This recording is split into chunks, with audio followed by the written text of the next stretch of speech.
chat. Speed.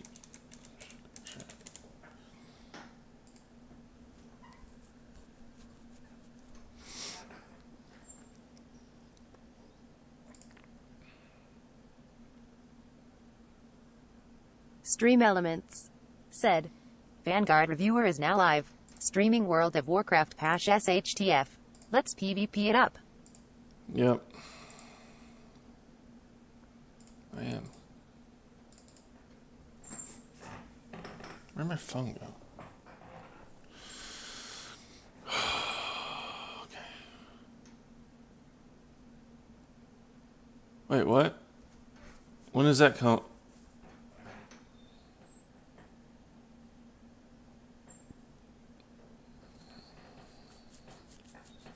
Oh, they skipped to 2021 for entries. Yeah. Cosplaying isn't really. I have too many damn hobbies.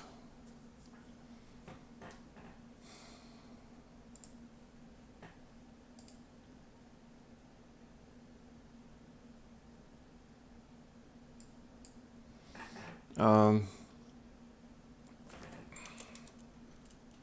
gonna get his name right one day. ACCOLON.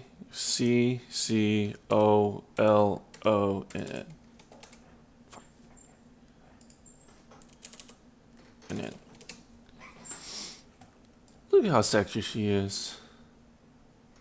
Look at that. She's hot as fuck. So what is ladies and gentlemen, her welcome back to role in the cosmos? I think she is. Thank you so much for joining us. I am very happy to have you here. In today's video, of course, we are taking Wait, a look at Moon's a force, right? Okay. Wow. Cosmological map. Ooh, a pretty one.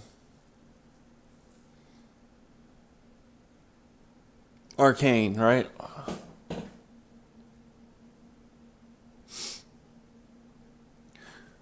Let's see, full size. Get the full map. There we go. Okay, so I think that Elune is obviously on an Arcane. And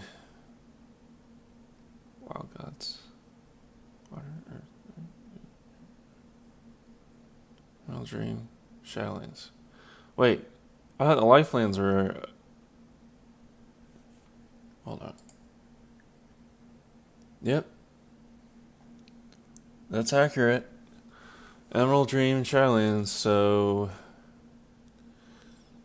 Elune,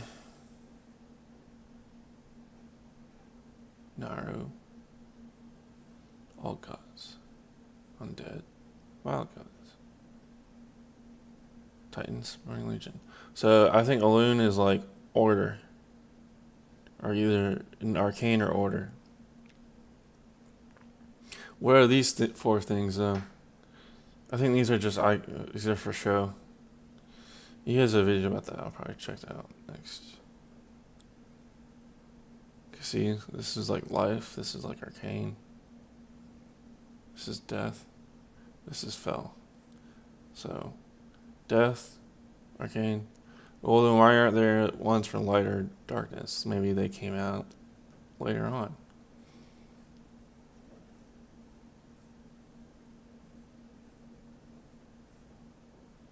Anyway.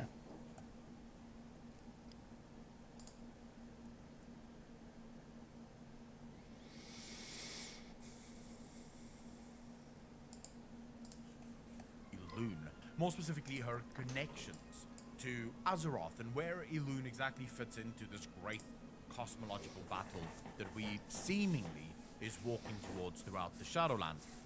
I'd love to hear your thoughts as well, as you know. And remember, you can share your thoughts with me live every Sunday right here on YouTube for the Sunday Night Shill Show, or every Tuesday to Friday on Twitch. The link is in the description down below. Ladies and gentlemen, remember to hit that like button, hit that subscribe button if you want, and let's jump right into it. the next theory that I really wanted to talk about was Elune. And this theory, I think, is actually one of the few ones I ever do where I don't have a direct answer. But I might actually be looking for answers from you guys. I mean, I have the why answer would to she it. be? She's arcane. She's not A lot deaf. of the time, I will have a basic theory. I will have a basic understanding of what I want to put forward. And I'll do my theory the way that I think the theory should function. This time That's around, right. Elune is a very difficult character to tackle. One of the main reasons Elune is such a bitch to really get your head, wrap your head around, she is the only character that have been around in World of Warcraft since its earliest days, Yeah. with no reveal, no direct information other than hearsay, no clear plot line moving forward. Elune seems to almost always work very much in the background, very much not a part of the story, but also not completely removed from the story. She seems to be interacting with the story in a very passive aggressive or a passive kind of way. Right. Sort of nudging people forward, nudging people along the lines that she wants, but never actively interfering. Of course, we know about Elunaria, which of course we believe might be her home planet, but it could also just be a symbol of her worship, right? So by placing Elunaria there, she ensures that a specific species on any given planet will eventually start praying to her. So it's basically her ensuring that she becomes a god throughout the universe. Do you see what I mean? So we're sort of going from the opposite route, where she's not a god, but by placing her moons all across the universe, she has become a god. Now, that could be why Xal'atath refers to her as an upstart goddess, right? Now, upstart has two meanings, and this needs to be pointed out. Upstart can either mean new, so it's an upstart business, if you will, right? In other words, she just started out, so she's not yet a god, but she is an upstart goddess. Or it could mean someone that's causing trouble. So if you're an upstart goddess or a god, you could also be someone who's causing trouble, someone who's kind of overthrowing the status quo, if you will. So any of this is true, any of this is possible. I like to focus on the upstart one as being new. The reason I like that is because of how Xal'atath speaks about Elune. If you go through the whole of Legion with all of Xal'atath's whispers, what you find, Xal'atath has very little respect for Elune. Right? Oh yeah. The one time that Elune I agree with him. My defeats bad. you or pushes you back, she's like, huh, I didn't think she still had power here. Seems she still has. Huh. Bad luck. She doesn't seem to care all that much about Elune. Either way. Where's the healer? Now, if Oh Elune shit. was a first one, which we have argued on this channel before, might have been, this means one of two things. Either the first ones are not as powerful as we were led to believe, or the Void is so powerful that they do not even fear the first ones. Now, remember, long ago, like 2 weeks ago, or 3 weeks ago almost, long ago on this channel actually, because it's almost outside of my fucking memory vault, if you will. But remember, Kill him. time ago, we said Yeah. that the Void may not have been a created force, but rather a natural consequence of a force. So when the light was created, the Void automatically switched into power, right? Or Jinn As a sort of totems, fuck. counterbalance.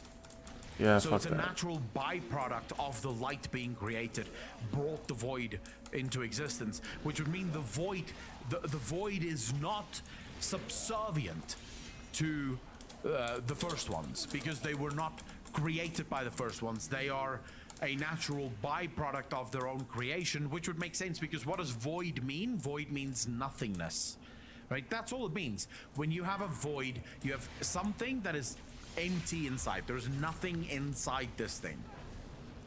And if you think about everything that the first ones created, if you think of every single thing the first ones created, it is the absence of void. It's the instance of something.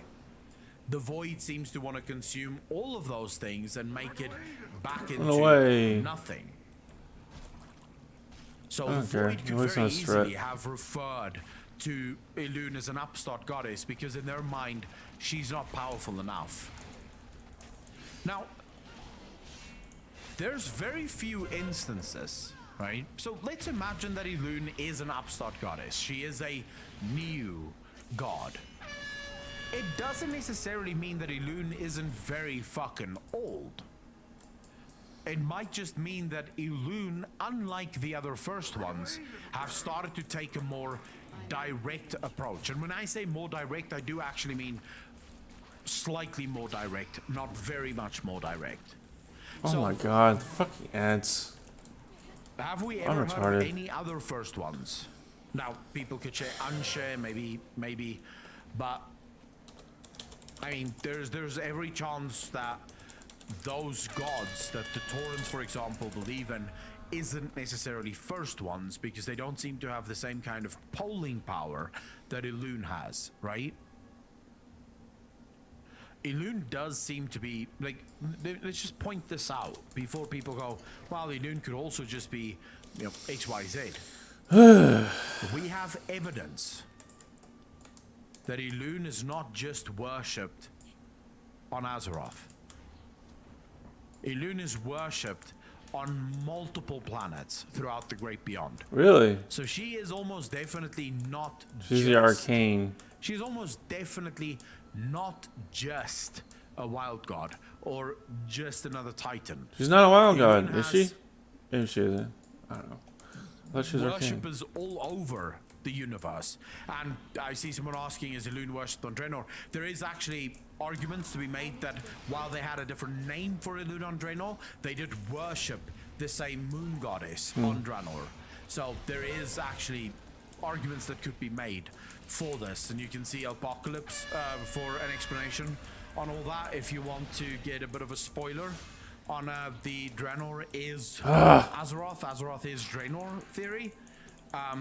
But yeah, so my next question about Elune sort of came from, if she is a god, why is it that we've only ever really seen her interfere with You're supposed to move out of the damn way. us on one occasion when she basically exalted Ysera into the heavens, and now we know that she actually took her into Ardenweald? Why? Why is this the only time she has made her presence known? Now, we could argue that she is a good god, and therefore that's why she's doing it. Because in the history of the universe, really, of the real world, God stays out of man's affairs. God allows man to make his own decisions and does not interfere. That's what free will means. But do we really have free will in World of Warcraft? Anyone? Nope. Not currently. That's what Sylvanas wants to accomplish. In World of Warcraft? Our gods and such, they don't seem to care much. So why would... So why would Elune be the one who gives a fuck about that, right? Why would this matter to Elune, of all people? A first one that somehow cares about us making our own decisions and not being influenced by her. So it has to be something else. There has to be more to the story of Elune than just that. The problem is I don't know what. Because again, we see links of her. Wait, is this heroic? To Ardenweald. We see mentions of her in Ardenweald, but the only tangible evidence we have of Elune's existence, like proper evidence, is the Night Warrior. That's the only actual real evidence we have that something like Elune must exist. right? Something like Elune must exist. Is with the Night Warrior. So why does she have that power? Why does she grant that power? There seems to be a lot of mystery around her. And the reason I wanted to lay all of this out for you guys is I need to hear what you think. I need to get all of you working together because I genuinely do not know. When people ask me about Elune, Why would she be? I don't know. I wish I fucking knew.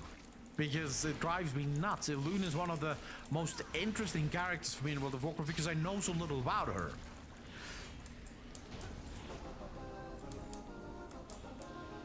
My God, that was horrible. Go have a think about it. Come on to Discord and come tell us. What do you think Elune is? Because I don't fucking know.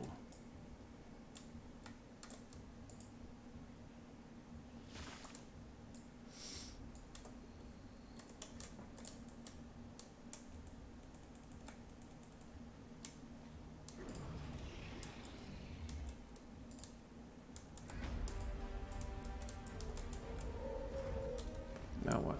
Hey everyone, it's time. It is time to choose a main. This is a big video for a really big topic, and we're going to run down everything you need to know, how to actually make this decision well, without regrets, and a big rundown of the gist of every spec in the game for Shadowlands. There's a lot here, a lot of work went into it. I hope you enjoy it, and a lot of work went into, bam, a new month for Patreon, where we've got all of this art and our 2020 edition of the channel pin. Plus, of course, the Demon Hunter pin, which will be arriving in our office to show you shortly. Of course, over there you also get behind-the-scenes glimpses, you get the daily briefing, some early access to videos, and a whole bunch more.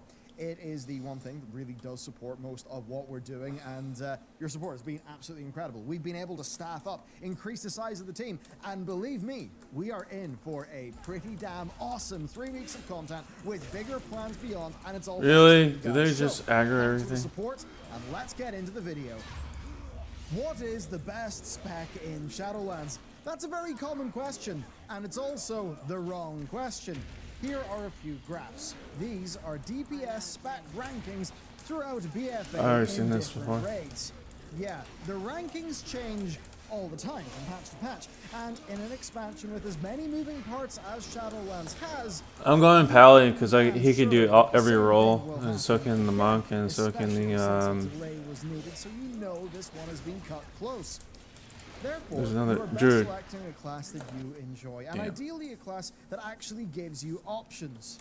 You will learn a spec that you like faster than you'll learn a spec that you're tryharding because Yep. someone on the internet told you it was the one He was you've gone. got to play.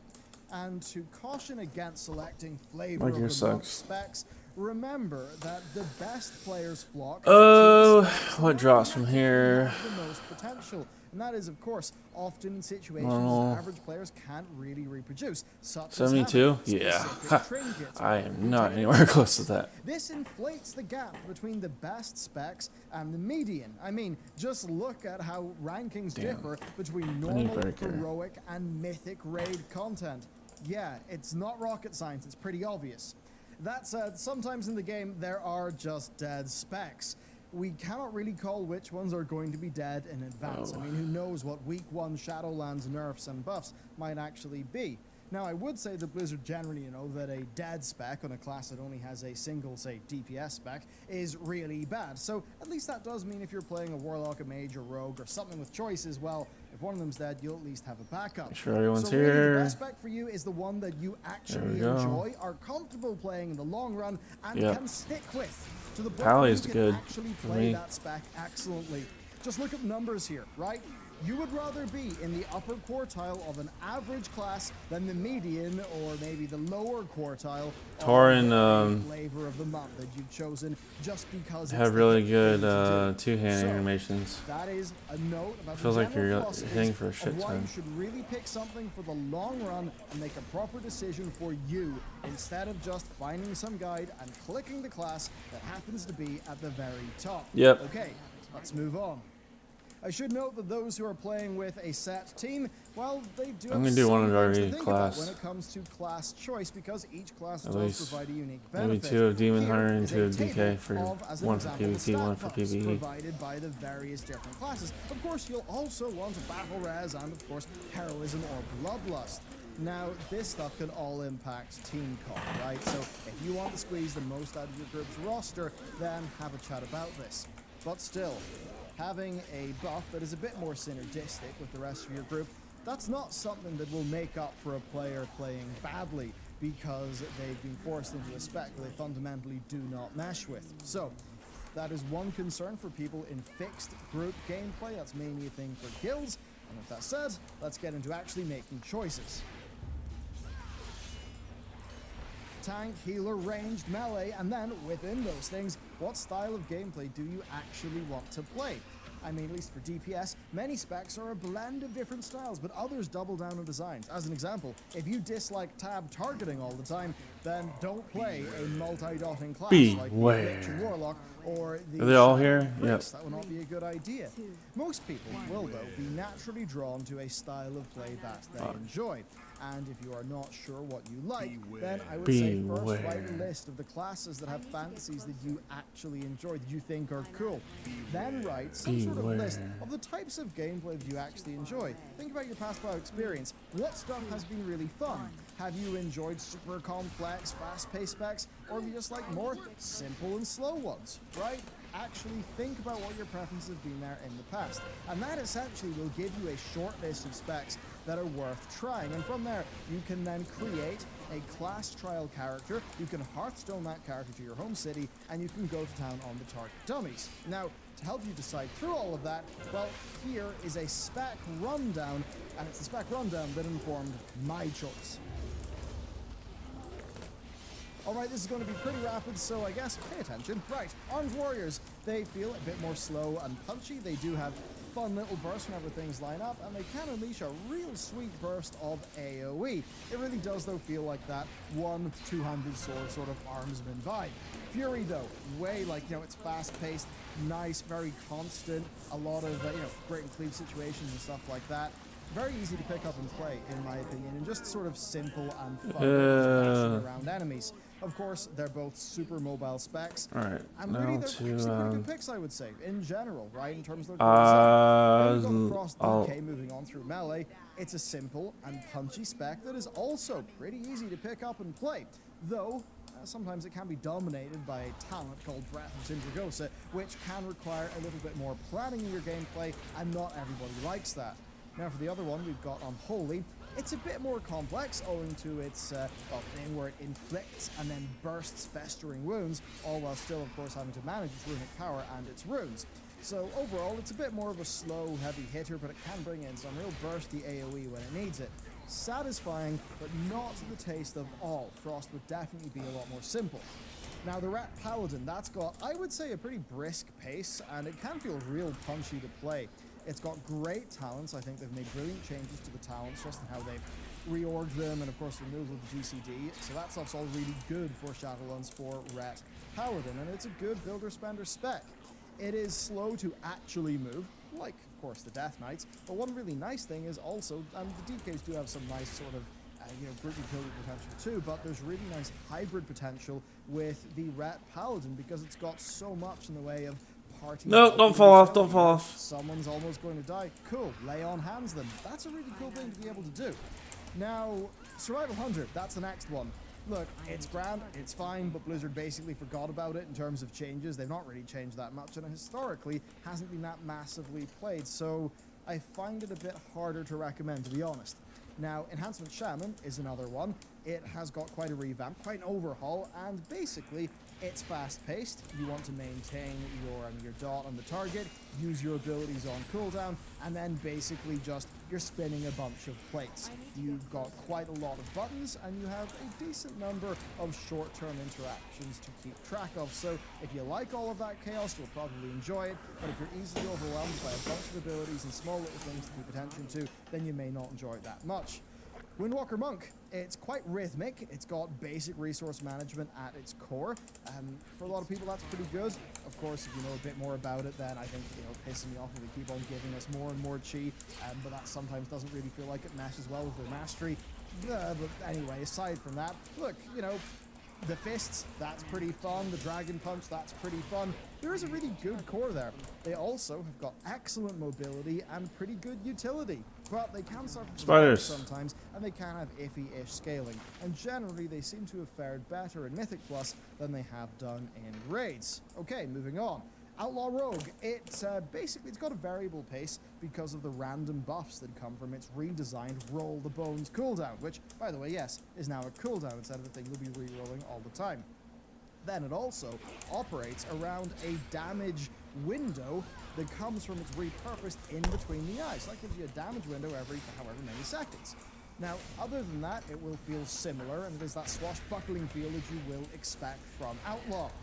Assassination is also quite similar in Shadowlands. The only difference is they basically baseline Toxic Blade, and it's a relatively slower rogue spec. It's relying on a mixture of bleeds, poisons, and regular attacks. I actually think it's quite fun and simple to get into once it gets going, but it does suffer a bit from inconsistent AoE. And, generally, it's the sort of thing where it's, I'd say, a pretty good starter rogue spec that's decently comfortable to play. It does have some pros and some cons, though. As for sub, it's very fast-paced, and it's very much a rogue, right? It still is building combo points and then spending them, but it does revolve around a number of short-term cooldowns, and that does mean there's always just quite a lot to keep in mind when you're playing it. And that generally means that sub has had, a bit higher of a skill cap. Now, rogues, of course, do have awesome things. They've got Shroud of Concealment, right? That's great to have in Mythic Plus, as an example. So there's a brief rundown of the rogues. Havoc Demon Hunter. It feels at home in just about every situation, right? It can do a bit of everything, and it does have this exceedingly simple core rotation that can be expanded upon okay-ish with talents. It's pretty beefy. It's got, that said, not really as beefy as it used to be in the past, but it does have some pretty good utility. It's got great movement. It's hard to go wrong with the Havoc DH on paper, though there are many people like myself who find it just hard to stay engaged with this spec in the long run, and for me that's just because some of the talents that I think are a bit more interesting generally don't really see the light of day that much, and there's just not enough there at the core, at least for me personally. Okay, next up. Feral Druid is all about snapshotting, right? Basically, Nothing. that just means applying your bleeds. I think the last boss will give you something, Basically, hopefully. your bleed will inherit that buff for its duration. And then plate spinning, right? Because you've got to keep an eye on your various different dots and also manage your energy, your combo points, and your Tiger's Fury usage, and a few other little things. Then you've got the likes of Blood Talons, which of course is a talent that is very widely used, does make it more complex, and does add to that feeling of spinning plates. Certainly, it's not a spec for everyone, and I don't really think it's in the best place ever, just in terms of enjoyability. A lot of that's because I don't really enjoy the new version of Blood Talons. Okay, melee done. It is time for ranged. Marksmanship Hunter is a sniper. It's kind of what you'd expect, lowish mobility and more of a focus on a smaller number of hard hits with Where are one they? shot. Yeah, that's essentially The what's fuck? going on. It doesn't have much Oh. flair, I would say. It's a bit plain feeling. Mostly though in Shadowlands it is just a refined and tweaked version of its BFA iteration. Then we've got Beast Mastery. It's essentially the same as in BFA. There have been some changes, of course, but very much it is BM. You will recognize it. And that does mean that, it's got speedy enough gameplay once it gets going, it's got consistent damage, and it's got the unique ability to do its entire DPS rotation while moving. That's awesome for a ranged spec, and that makes it a really flexible option. And it's great for people who, like me, really enjoy extra assignments when raiding. Being the person who's got to run off to the right and click the button or something like that. Okay, balanced druids. Ready? They're all about One, two. maintaining, of course, their two dots and their targets, and then using their two main nukes while keeping on top of their solar and lunar eclipses, which it's less keeping on top and it's more staying in the flow of, because there's not a great amount of control over them. Basically, it's a spec that's all about going with the flow and weighing things in your favor when you can, and I mean, that's kind of what's going on there. I cannot say I enjoy the current version of it that much. That is, of course, a personal vibe. Okay, next, Arcane Mage. That's all about managing mana, right? Being able to burn through its mana bar real fast to unleash big bursts of damage, but then needing to balance that with, of course, running out of mana, and then the cooldown of Evocation, which is mana regen ability. So overall, that's the vibe. It can be Come really on. fun to play. And it can also suffer a little bit in high movability moving situations because Come on. they're planted for a lot of their big nuking. And then the Fire Mages, right? They're basically all about reacting to crits because, of course, 2 crits will give you your Run away, little instant girl. Pyro Blast. And it's just really fun, right? I never played Mage. The highest level I've ever had was like 30. You might not like it, but overall, I do think it's really good. I used to That play, like, said, there are some of the unique sort of switch classes synergies all that the came in time. towards the end of DFA with essences that Fire will no longer avail of, so it's not going to feel as bonkers as it has done in the very recent past. Frost Mage. Give me something. God Okay, damn Frost it. Mage is still all about reacting to procs, really. You've got your Ice Lance proc and your Flurry proc, but basically, right, you're flinging ice bolts about the place, and generally speaking, I've always found it to be fun and fast-paced because a lot of those procs are instant cast things. It also has got really good movability, right? So you can really get a That's lot it. done with this one. Also, it's really consistent. Like, it does well in single target, it does well in cleave, it does well in AoE. It's a real well-rounded mage, and I would say it's the ideal starter mage. Okay, Affliction Warlock. It's been redesigned. Focuses more on multi-dotting than it did in the last 2 expansions, so that's pretty cool. You'll be multi-dotting a bit more, and that all ties into their new finisher, Malefic Rapture, that damages all dotted or all targets with dots, depending on the number of dots that are on those targets. And that basically means you spread all your dots and then you make them go boom with Malefic Rapture, right? It's set them up, knock them down sort of gameplay. So if that feels fun to you, if that sounds like a tantalizing thing, yeah, it's an excellent multi-dotting spec with some just real fun gameplay and good talents.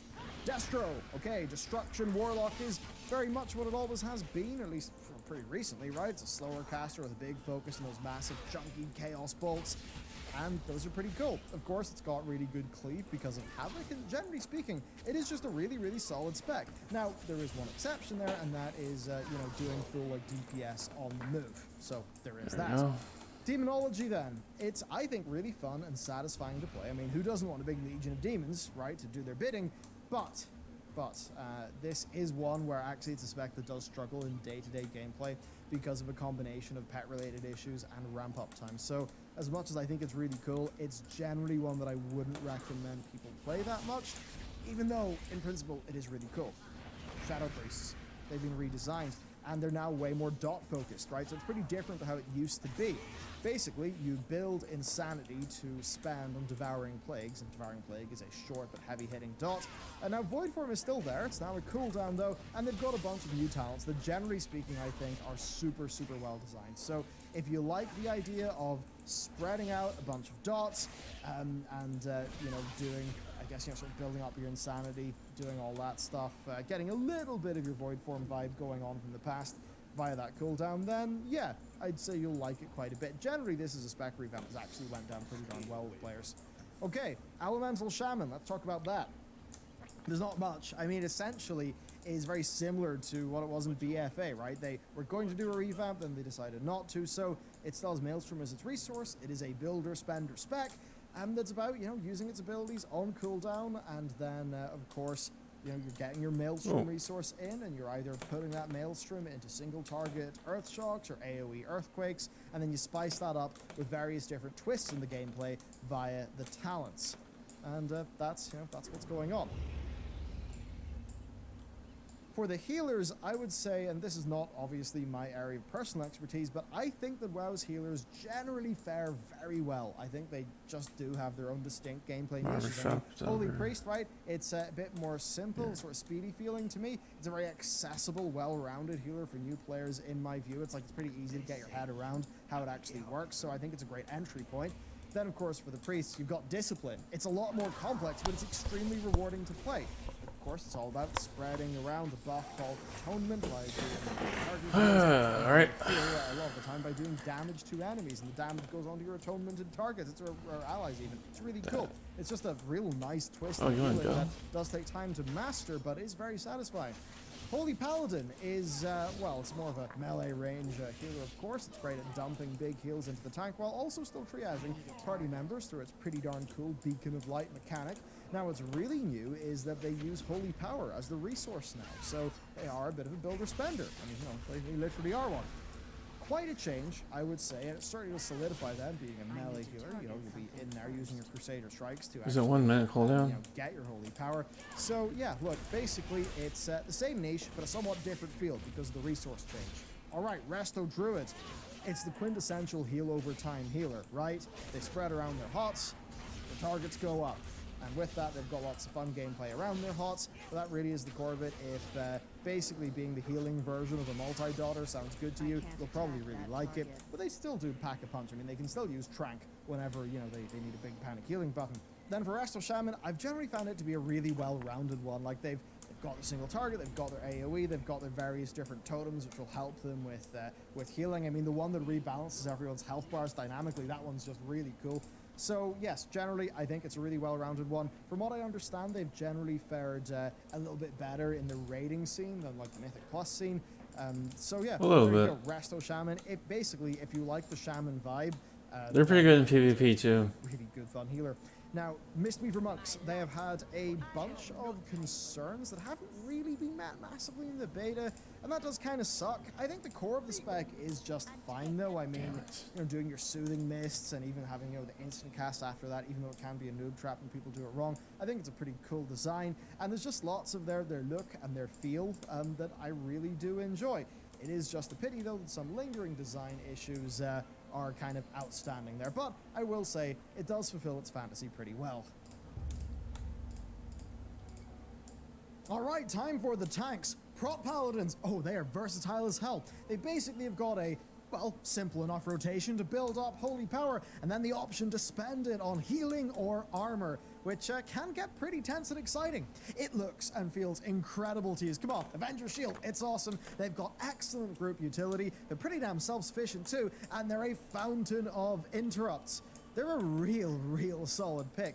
Then, of course, we've got the Blood Death Knights. They are big chunkers. They use lots of small cooldowns like Anti-Magic Shell. Of course, Warrior is at level to stay alive. They're pretty big boys for a chunky health pool, and then a big focus on self-healing. Of course, they're maintaining Health their is bone always shield, high. they're using Death Strike to get their health back, managing all that. And they've got 31. some pretty cool things like Gorfiend's Grasp, which is awesome, and Death Grip, which is also super handy. They're a real capable kit.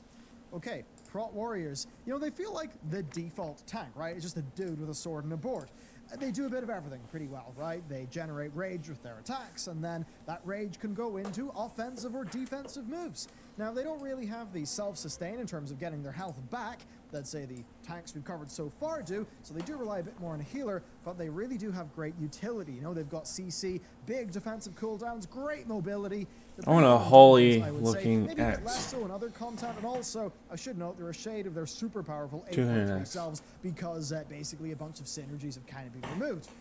Now also, like Prot, Brewmasters are fairly reliant on their healer, but that's because their strength is entirely Stagger, and Stagger is their ability to spread out a massive amount of damage from being spike to being over time, and that makes their incoming damage more manageable. So it's super rare they will die to like a big spike of damage, and that basically is a pretty cool unique thing. They've got a simple rotation to do, and then the real gameplay is controlling their Stagger Ooh, mechanic I like with that. the various different brews, which of course are on their cooldowns. Okay, Yeah, that Guardian. looks good too.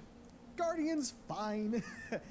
It's just extremely boring to play, really. I mean, sure, right, they can survive extreme damage with their big health pool and being able to use That's it. Iron Fur, but to be honest, to me, they're just kind of slow and boring to play. Now, they do have that sort of core with Maybe range that. mechanic that Warriors have got, where they're Yeah. getting the resource and then they're spending it on either offense Steel or Force defensive great stuff. axe. But, you know what, also they do have the Druid utility. That's all pretty good and fun, but I just feel like they don't have that much Perfect. to make them special or feel that unique to play in terms of their gameplay. And generally, it's a spec that Blizzard have just left alone and not in a great state, in my view.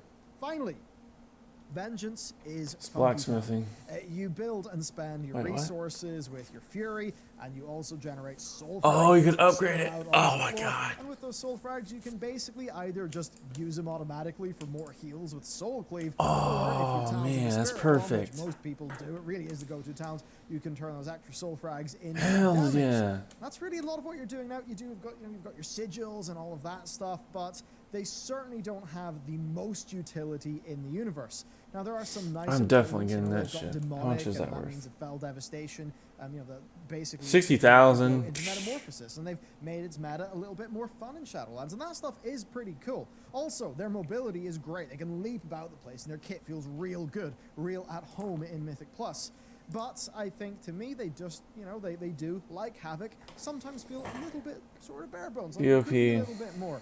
So really, it's one that I find pretty easy to play and pretty fun, but just hard to stick with in the long run. I think I'd really like those soul frags to work in a slightly different and more Hell yeah, interactive I'm way. taking a But picture of there you that. go. That's Vengeance, and that's us for the tanks. Okay, time for my process. Right, I want to play ranged in Shadowlands. It's how I want to raid in this expansion. It's what I told my guild I would be doing. I also know that when I raid, I really enjoy having a few extra tasks to do, right? And that makes it for me. Oh man, that obvious. looks good. Beast Mastery Hunter is a natural choice. Here's the reason. I quite enjoy its core gameplay. I kind of like its fantasy too.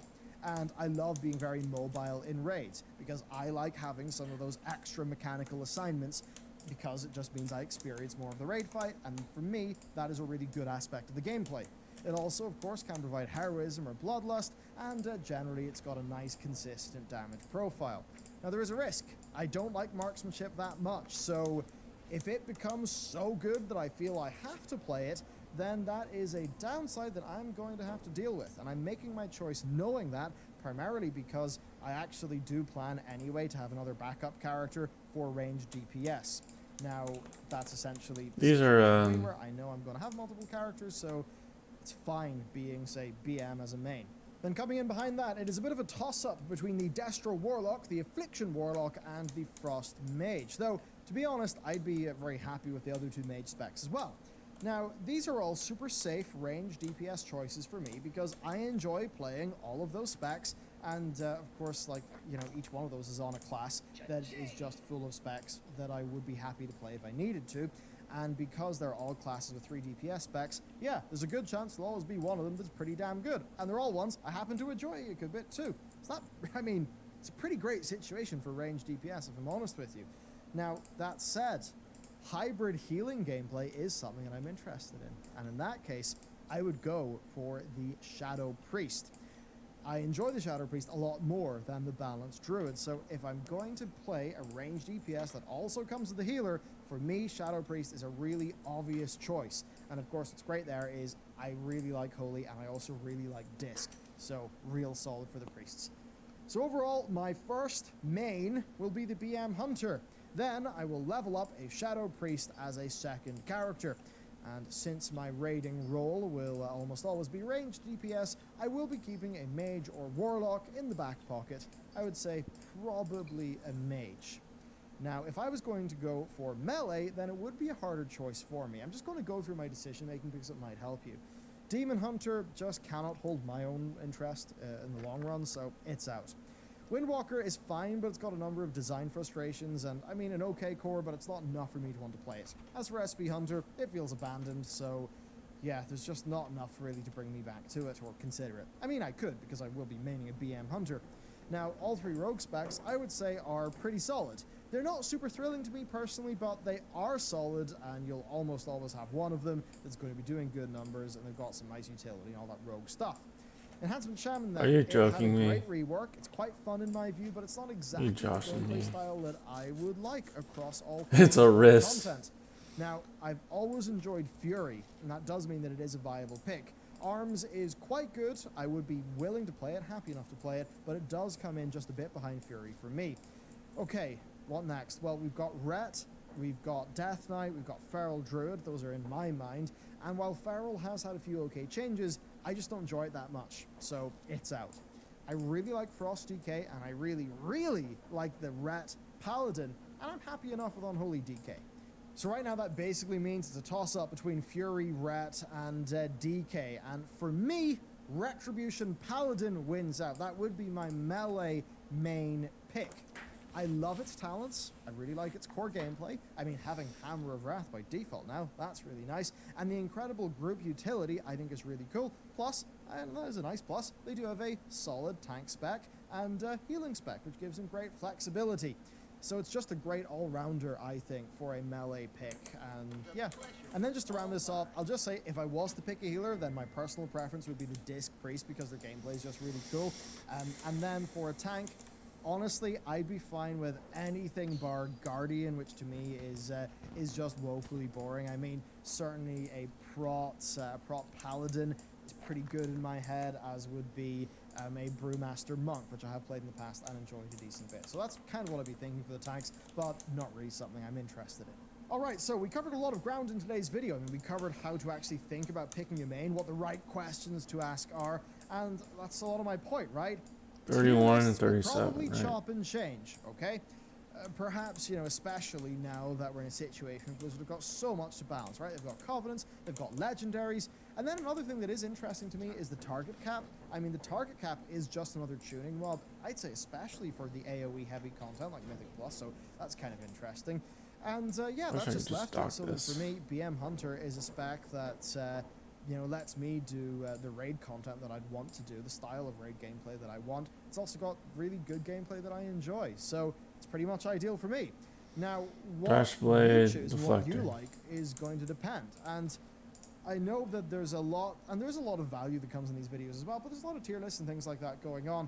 I would just caution against making that choice, you know, in a way that's not for you, or if it's what I'm about to say. So sometimes we go to tier lists, we go to things like that because we want a hard decision to be made for us. It's a bit like how when you find a major decision in a role-playing game, what do people do?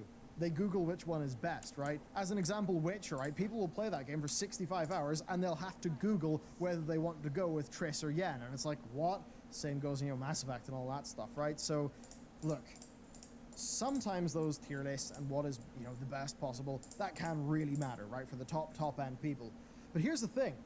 You're probably self-selecting out of being the sort of player who that's relevant to because you're watching this video. Because if you're watching this video on this channel, you are probably not a super high-end Mythic Raider or Mythic Plus key pusher who is going to this video to get top-end raiding advice. You're not doing that. You're going to be going to other places. The class discords, Dratnos, you know, Automatic Jack, stuff like that. That's where you're going to be going. So when we're here, this is more talking about your average to average plus player being able to make a choice they can stick with in the long run and actually enjoy. Rather than flip between a whole bunch of things that are flavor of the month, it's far better just choosing Wrong something one. that's good for you, sticking with it, and getting the compound interest of increasing skills.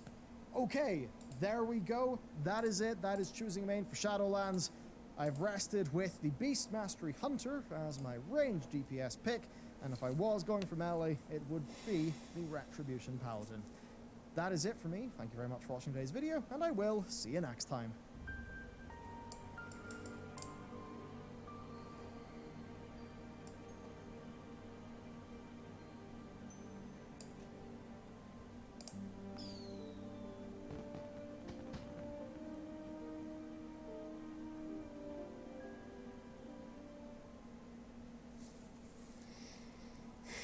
Hi there everyone, Nibkex here, and in today's video we're actually going to be looking at what are the best legendaries in Raid, single target mostly, and also in Mythic Plus in AoE for every single spec in the game.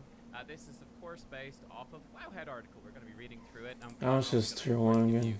my thoughts and opinion and give some 750. context as well. That's not right. I will link this in the description down below. I just thought this would be really interesting to go through for anyone who hasn't seen it. And again, you know, whatever, these are obviously the guide writers. So I'm one person, they're like 30-something people. I know there's like some guys that do, you know, that do multiple specs within a class. But I mean, there's about 30 people here. 30 heads are better than one. So let's dive into it. Let's start with the tanks. So for Blood Death Knight then, as you can see, they actually have two legendaries that are best for both Raid and for Mythic Plus. The first one is Bryn Dower's Might. This makes Deathstrike refund 15% of the runic power you spend on it if it heals you for more than 10% of your maximum health.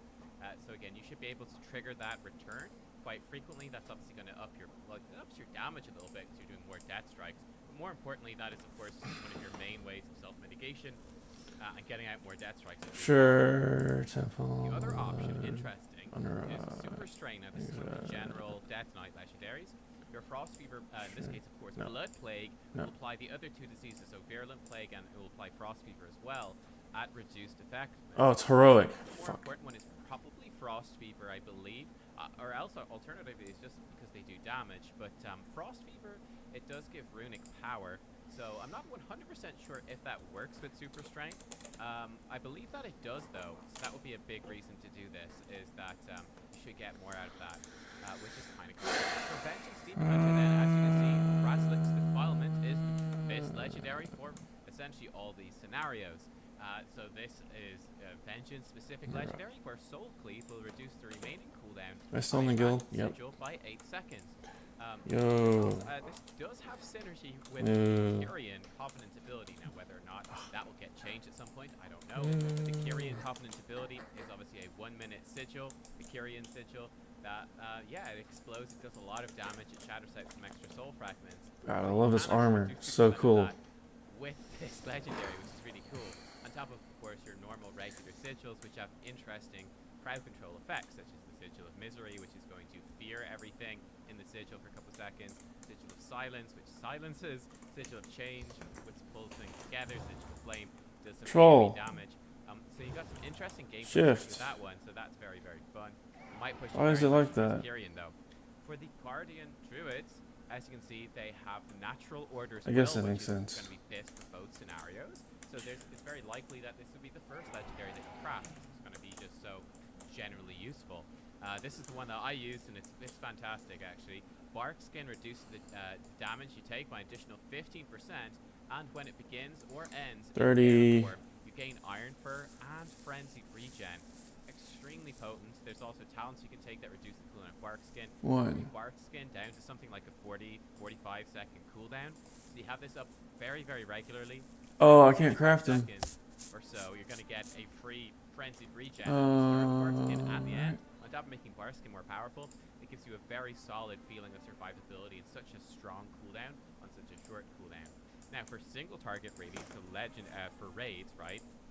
The Draft of Deep Focus, which is a general druid legendary, that does start to work really well. When Moonfire, Rake, Rip, or Rejuvenation are active on a single target, their effects are increased by 40%. So when you're off tanking in particular, you can make quite a lot of use of this. You're obviously applying Moonfire by default. So again, you're going to get 40% more damage out of Moonfire, pure single target. That's pretty good. But certainly when you switch into an off-tanking role, you could be something like Feral Affinity, and you can stick a Rake and a Rip up on the boss. And Those are those will do powerful 40% as more fuck. damage. You could stick a Reju 53. for free on your off-tank, your co-tank, while they're actually tanking the boss and get a bit of extra free healing 52. onto their tank. And that's just kind of cool. So that one is certainly interesting. The option for Mythic Plus that is very good is Ursoc's Fury Remembered. In bear form, Thrash has a 15% chance to trigger an additional Thrash, and Thrash also grants you an Absorb Shield for 75% of all damage that it deals. So obviously, Thrash, you can stack it up to 3 times. Right, it's a dot that you can stack, please. You can stack it up to 3 times. So triggering additional Thrashes builds them up quicker. You can talent into Thrash at level 50, so that Thrash is going to Okay, so I would have. damage that How much are they enemies worth? do to you, but I think it's 2% per stack of Thrash. So again, building that up faster, you get 2 Thrashes at the start of a full and Mythic Plus. That's an extra just 2% damage reduction coming in very quickly when all those mobs are alive. So pretty powerful option right there, and obviously getting the Absorb Shield. It's probably not that huge because Thrash's damage isn't crazy by any means, but it's certainly a nice little perk. For Brewmaster Monk, as you can see, it's a very simple decision for you. 21,000. Keg, the best legendary in every situation. So Kegsman 55,000. more damage and has 65. additional charge. The nice 70,000. thing about it just gives you some flexibility to your rotation. Having Damn. additional charge. Of course, it lets you you could potentially do. Oh, what am I doing? Pulls, to get some good Alright, damage I'm gonna and go threat there. range, which is obviously a consideration, a concern in Shadowlands. Threat is a problem. Yeah, it's just pretty nice. Keg Smash And I is have flying all your unlocked, damage, so very, very double powerful whammy. Of course, Keg Smash is also reducing the cooldowns of your core defensive, your core active mitigation, so that's a nice perk too. For Protection Paladin, they have two options for raids, so more single target focus. You have the Holy Avengers Engraved Sigil. Your Avenger Shield has a, move the tooltip over here, has a 35% chance to have its cooldown instantly reset when used. So this is obviously very good in single target, because for Protection Paladin, when they're hit by melee attacks, I believe, they have a chance to reset Avenger's Shield for free, right? So they can proc Avenger's Shield. This scales up, of course, with the amount of enemies that you're So that's clever. The Undercity and the Darnassus are messed up, so that way you have to go to the under It's giving you a holy power. played. Holy He's gonna power go after is me. your active mitigation by letting you cast Shield of the Probably Righteous. not. So it's really important that you've got a good flow of holy power.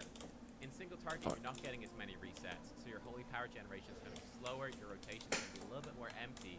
Holy Avengers and Grave Sigil is going to help fill that in a little bit. Now, when you go into AoE, I realize I've been slightly covering some of these. I do apologize. Hopefully we're okay. I'll read it out to you though. I'll read it out to you. But Avenger's Shield increases the damage of your next Shield of the Righteous by 30% for each target hit by Avenger's Shield, stacking up to 5 times, and it increases the radius of that Avenger's Shield by 30% as well. So this was obviously nerfed a lot in a previous patch, but it's still very, very strong. Again, with Avenger's Shield, you're getting so many resets that you're going to be able to fire this out a lot in AoE, and then your Shield of the Righteous is going to be doing a lot of damage. It's going to add up to a lot more damage in Mythic Plus. Helps you keep How much is fresh, Laystone worth? helps you get through the dungeon faster, kill stuff faster. It's very powerful there. And finally, for the tanks, for Protection Warrior, the Wall is the best option for raiding, where Shield Slam generates an additional 5 rage and reduces the remaining cooldown of Shield Wall by 5 seconds. So upping that rage generation, you're going to be prioritizing Shield Slam, obviously extremely highly for that single target fight. And more Shield Walls is pretty good, especially if that will link up with raid mechanics or tank So mechanics. annoying. You're going to be taking damage, getting up an extra Shield Wall at the right time. Could make a huge difference. Possibly on some fights it won't make a difference. You don't need Shield Wall, and you might potentially slightly move away from it if there's other things that think it's better. Now the option, also a recently nerfed legendary. Let me actually shrink the webcam. Maybe that's the way. Is that the play? I think that's the play. I'm smaller now. I'm still blocking it. Only slightly. We're good. We're good. Each enemy hit by Thunderclap reduces the remaining cooldown of Demoralizing Shout by 1.5 seconds. Up to 5 seconds. It's a shadow of its former self, but still a very powerful legendary effect. You're going to get a lot more Demoralizing Shouts out. Again, you're going to get those up more frequently on more mob packs. There's lots of talents and stuff that synergize with Demoralizing Shout. So although this legendary has been nerfed a lot, it is still looking to be the strongest in Mythic Plus. Jumping Is that to the healers then. We have our 10 six gold? healing specs, of course. Fuck. And we're going to start by looking at Because the rest of everyone's too lazy to actually. Memory of the Mother Tree is Why didn't I because this is discover this before? Holy crap. Legion shit is so much more viable. Resto Druid. Wild Growth has a 50% chance to What about, next rejuvenation or regrowth to apply to 3 additional allies within 20 yards of the target. So that is obviously extremely, extremely strong. You could spread some regrowth, which normally would be extremely difficult to do, to get, you know, some more healing out of your mastery. That would be especially true in Mythic Plus, where, you know, you can easily spread out those They're worthless. reduce, drop out that You can't downscale them. Interesting. And obviously 50% chance on the Wild Growth, that's a very good chance. You're going to get this proccing quite a lot, and it should just add up to a whole bunch of extra healing. So very, very nice legendary there with some interesting gameplay. The Dark Titan's Lesson is another good option. You may Life Bloom 2 targets at once, but Life Bloom's healing is reduced by 10%. Obviously the big appeal here is, this is for Mythic Plus, excuse me, my nose is itchy, but you could take the Photosynthesis talent at level 50, where your Life Bloom will proc more often on the target you cast it on, but it also gives Life Bloom another effect, where if you put it on yourself, it makes your healing over time effects tick more often. So this lets you use this in Mythic Plus very well. You can put it on the tank and have it proccing more often on the tank, but also have that benefit of having it on yourself and have all of your heal over time effects proccing more often, so helping you heal the group and obviously still helping you to heal the tank. On top of which, of course, Life Bloom, it does quite a lot of healing. It's not too bad, so having extra ones out is pretty nice.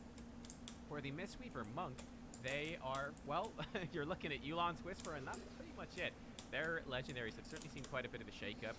Lots of tweaks and changes to the Current Warning, and of course Ancient Teachings of the Monastery, whatever, you know the one, the fist sweeping one, all that stuff has been changed around quite a bit.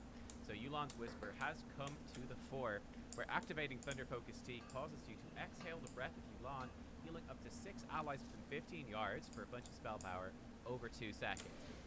I would say, unfortunately, I think this one is rather dull for the most part. Thunder Focus Tea. Can I just fly over there? Press this on cooldown, and it enhances. How do I get to Argus again? That I you don't cast know. in a variety I of different forgot ways. that. So, for example, you can use it on your heal over time, your Renewing Mist, and that Renewing Mist would last longer. I think it's 9 seconds longer, something like that. So yeah, this is something Just you're kill him. pressing this on cooldown, and it's just going to do a bunch of free AoE healing whenever you're pressing that thing on cooldown. So it's okay. I'm a little bit disappointed for the Mistweavers though, because I think this one is rather dull. For Holy Paladin, you've got 2 options. It's looking like one for raid and one for Mythic Plus. So for raiding, Inflorescence of the Sunwell is actually standing out as the best, where Infusion of Light will have 1 additional charge, and its effects are increased by 20%. Can I just fly over there? Light is the proc that you get when Probably. you Holy Shock crits. That's going to enhance your next I have the Flash Light fastest or your next Holy Light. And flight. they're their cast times. Right. And I think it makes the Holy Light heal for more. Yep. And it makes Flash of Light cast faster, I think. I can't quite remember because they've tweaked it a couple of times. Or they tweaked it in the beta, and I can't remember which version is the beta and which is live right now. But obviously this is pretty cool. There's been a lot of talk, and I'm definitely excited to revisit Holy Paladin myself here on the beta. There's been a lot of talk about a caster type build for Holy Paladin. That the caster type build could really start coming back in a big way, potentially. And Inflorescence of the Sunwell certainly would synergize very well with that particular build. Certainly gives you some extra procs to use Let me early in just- your rotation, regardless. Yeah, well, let me go there. Struggle a little bit to actually output some Hell yeah. For Mythic Plus, Relentless Inquisitor is looking like the best. Spending Holy Power gives you 1% haste per finisher for 12 seconds. Stacking it to 6 times. So you're getting 6% haste. It's fine. Makes your spec play a little bit faster. I certainly think it's not particularly interesting though. So Inflorescence, in my opinion, a lot more fun to play around with. So I would probably prioritize building this one first. It would still be pretty good in Mythic Plus, I think. We'll have to see though. We'll have to see. Now for Discipline Priest, they have 3 different legendaries which are looking really good. Yeah, Raid, I was gonna- Clarity of Mind is being valued extremely highly. We'll ignore the Spirit Shell portion. Quite weak right now, so again, that might be a misjudgment. But during Rapture, Power Word Shield will cost 20% less mana and applies 6-second longer atonements. So obviously this is going to tie into just how Discipline Priest plays in the raid, which is you're going to be spreading out lots and lots of atonements, and then you dump your damage spells all together and do a big burst of atonement healing to everybody. And Clarity of Mind really enables you to do that. It lets you use Rapture as a sort of quick shielding cooldown, prep everyone for a big incoming damage hit, especially squishy raid members like, well, priests like yourself, the Discipline Priest, who otherwise has very weak cooldowns to actually survive incoming damage. You can protect yourself and your team. And then after that, you've got a good chunk of atonements up, and those Can I queue for... longer. So now you can go into doing some atonement healing, get some nice healing out. It just kind of doubles down on the value of that. Legion? So there's a Nope. nice legendary there. This would also work relatively well in groups as well. Though of course in a dungeon scenario, Could probably just solo well, them, raid actually. Basically, usually puts Where's the atonement nearest like a dungeon? full group anyway, so it's much easier to get good uptime on atonement in dungeons compared to in raids, where the more atonements you get out, the better. Now for Mythic Plus, this is where things get interesting. Twins, Sun Priestess is actually considered to be a top tier legendary, where Power Infusion will give 100% of its effects There's a to few people use here. it on an ally. So Power Infusion, of course, is your 2-minute cooldown. It's not even in the pre-patch yet. It's usually level 56 or 58 or something. Pretty high level to get it. So you have this in Shadowlands when you actually get there and level up. 2-minute cooldown. That's going to give the person you cast it on, I think it's 25% haste for 20 seconds. It's quite a substantial amount of haste, quite a big increase in damage dealers. I think this one is particularly good for Discipline Priest, because unlike, let's say, Holy Priest, where They're gonna kill me. it's not necessarily going to be Maybe. that amazing, whereas Discipline Priest can be a very solid damage dealer. So even if you're pulling a pack in Mythic Plus, I am a good... Power Infuse damage dealer, let them start blasting that pack. I'm a boot And boy. you can also join in with the blasting of the I tried. Discipline Priest, you know, multi-dotting, dropping your mind sears, etc. Can be pretty solid. So that's a cool one. That's very fun. I'm Okay. that makes Power Infuse execution much more rewarding to play around, where you get the effect as well when you give it on someone else. So you can not only enjoy the supportive aspect of boosting someone else, but you also get to do more stuff yourself. And the Penitent one is actually doing really well too, where Powered Radiance has a 60% chance to make your next penance be free and fire 3 extra bolts. This essentially doubles the healing of your penance. And certainly again, I think because Power Word Radiance... How much are blues worth? Unless you're really spread out. It's putting Atonement on your whole Mythic Plus group. Then you can fire off a boosted up 3,000? especially if you get your Power of the Dark Side proc, which makes you damage. That Okay. is going to do a whole bunch of burst healing. Mass prospecting. This is really going to help your healing output in particular. That's what I think this one is looking for. Prospecting. The Penitent one is the Okay. healing choice, and Twins of the Sun Priestess, which is really looking as the damage choice. Makes sense. I think that's what's going on there. For Holy Priest, Harmonious Apparatus is the best in both situations. In Raid and in Mythic Plus. This is the one I was playing with as well. I really enjoy this. So, essentially, Circle of Healing, which is the cooldown of Holy Word You can Sanctify. attack Holy me. Word Sanctify is your big burst AoE on the ground heal. Big burst AoE heal. Prayer of Mending, which is the cooldown of Holy Word Serenity. That's your big single target nuke heal. And Holy Fire reduces the cooldown of Holy Word Chastise. And each of these reduce their respective thing by 4 seconds. Holy Word Chastise does a little bit of damage, and it does an incapacitate, or you can talent it to be a stun. So yeah, this one is awesome because Circle of Healing, Prayer of Mending, they're both instant cast, essentially sort of AoE healing abilities on short cooldowns, and they're extremely mana efficient. And Holy Word Fire is, you know, your best, most mana efficient big single target damage spell. I guess probably Shadow Word Death is more mana efficient because it's free, especially in Execute. But yeah, these are some of your flagship abilities that you're essentially keeping on cooldown all the time. So it just feels really good. These normally have 0 interaction with your Holy Word spells at all. This makes this feel really, really good, in my opinion, because you get more Holy Words out. It's one of the most fun thing about Holy Priest, playing around with Holy Word cooldown reduction. It makes these core spells work with that. Also makes them work really well with Apotheosis. This is the level 50 talent, which is going to give you more cooldown reduction whenever you reduce the cooldown of your Holy Words. So whenever you pop Apotheosis, which is a big 2-minute cooldown, that's supposed to really enhance your healing throughput for like 20 seconds. So something that's supposed to be very good in dungeon. You feel pretty bad if you go into Apotheosis and you're like, well, I can't really use my Circle of Healing, Prayer of Mending, or Holy Fire because they don't synergize with the extra Holy Word cooldown reduction. This makes it work together, so I think that's pretty nice. Then for the Resto Shaman, in Rage, you're looking at the Primal Tide Core. Every 4 casts of Riptide also applies Riptide to another friendly target near your I don't have World Quest unlocked, do I? Something you can play around to a certain degree. Certainly so if you go with a Necrolord Covenant, where of course you can do the Primordial Wave, I think it's called, which is going to make your next healing wave heal everyone with a Riptide on them. So you could definitely do some interesting plays with that. I mean, either way, this is still, you know, Riptide is good mana, good healing, does some upfront healing now, heal over time. It's just a nice thing to have bouncing around the group with some extra healing. And there is a little bit of gameplay that ties into it, a little bit. Chains of Devastation then for Mythic Plus. This one is quite cool. Casting Chain Heal makes your next Chain Lightning instant cast and do 50% more damage. Casting Chain Lightning makes your next Chain Heal instant cast and consume no mana. So essentially you can bounce between the two. Chain Lightning doing a little bit of AoE damage. Chain Heal obviously doing some AoE healing. You can bounce between the two in Mythic Plus. Weave that into your rotation, work around the procs. I think that's super fun. Now last time I looked at it, I obviously missed last week, so sorry about that because a lot of stuff going on in personal life at the moment, which is why I've been fairly absentee here on YouTube. But yeah, when I last checked, this was not, at least the tooltip was saying it wasn't working for Resto Shaman. So I'm certainly interested to see if the damage bonus and then the mana cost specifically, those effects are working for Resto. Presuming that they do work for Resto, it's going to be very strong, super fun to play with. Jumping into the DPS then, the thing that probably most people are most interested in, seeing as DPS is the most popular role. Let's start with the Death Knight here. For Frost Death Knight, you're looking at 2 legendaries in particular. Voltira's Favor is the first one for single target. Obliterate will do 10% more damage and has a 12% chance to refund 2 runes. The Obliterate itself costs 2. Damn, 2-handed Frost is gonna be insane. Obliterate can be a huge amount of your damage, especially for a 2-handed weapon. You just can maybe I like spam out that. more Obliterates as well. It's good, it's solid. For Mythic Plus, so for AoE though, Fighting Cold is the way to go. Remorseless Winter damage is increased by 30%. They actually let you fly in Dalaran, Remorseless thank Winter God. deals damage to 3 different enemies. You gain Rhyme. So obviously getting Rhyme is, you know, fun. It's a nice little proc, a little bit extra damage. All Fine. Remorseless Winter, of course, you can talent into that to up its damage. You know, for every rune you spend, you can boost the damage of Remorseless Winter. So you do have some interesting and fun synergies there. I think this one's looking pretty cool. For the Unholy Death Knight, you've got again 2 different ones for single target or AoE.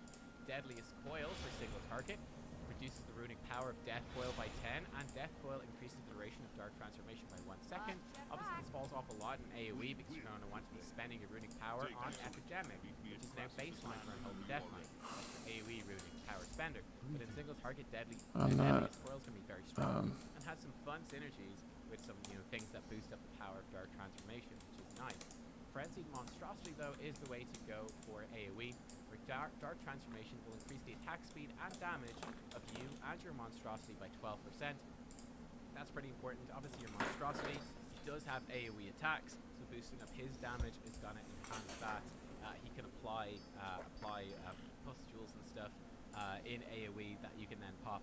So some nice synergies there, and that's a good fun one to play with as well. Just sort of enhancing the burst cooldowns that you have, and enhancing especially that AoE burst damage. For the Havoc Demon Hunter, they have again 2 choices here. For single target, they're looking at Chaos Theory as your best slot right now. Blade Dance has a 30% chance to grant you Chaotic Blades, increasing the damage of Chaos Strike by 50%, and its chance to refund Fury by an additional 60% for 8 seconds. So this obviously got buffed a lot. This got buffed an awful lot in one of the more recent patches. So this one is quite fun. Obviously, certainly a concern that our Havoc Demon Hunters were having in the raid was that Blade Dance was looking a little bit dodgy, maybe not even worth using in single target, perhaps we go for different builds. Certainly with the Chaos Theory Legendary, though, you are 100% going to be building into Blade Dance and using Blade Dance on cooldown in single target, and then it's quite fun to play around that proc. You can potentially do a little bit of Fury cooling. I was going to say Fury cooling. It's a different thing entirely. Although the refund is, You know what? That's the thing I hate about WoW is they wind up doing some drastic progression thing and then wind up abandoning it. For AoE, then for Mythic Plus, they're looking at Collective Anguish, which is a general Demon Hunter legendary. It's going to work for both specs. Casting I-Beam will summon an allied Vengeance Demon Hunter. Will cast Fell Devastation. This looks visually really cool. It's quite a bit of fun to play with. Not a lot of gameplay to it, right? The dude just comes in, I think, always on your right-hand side, and then fires towards where you were looking at. So it's sort of like a triangle that converges. I don't think I showed that very well, but you get the idea, right? You get the idea. It's fun. It looks cool. It's visually fun. I guess it's just doing a bunch of AoE damage. It looks nice. There's not a whole lot of gameplay to it. But then that's probably why you're playing Havoc Demon Hunter. I gotta take a jab at them every time. I played Havoc Demon Hunter myself. I enjoy this game, but they're easy targets for me. For Balance Druids, then this has actually changed. Circle of Life and Death coming in here. But for single target, Balance of All Things is still looking really good for single target. Whenever you enter Eclipse, it increases the critical strike chance with your Arcane or Nature spells by 50%, decreasing by 10% every 1 second. So giving you some really good burst damage. Again, the theory would be with Balance Druid, when you go into an Eclipse, you want to dump your Star Surges at the start of the Eclipse. It's going to give you a bunch of extra crit on those.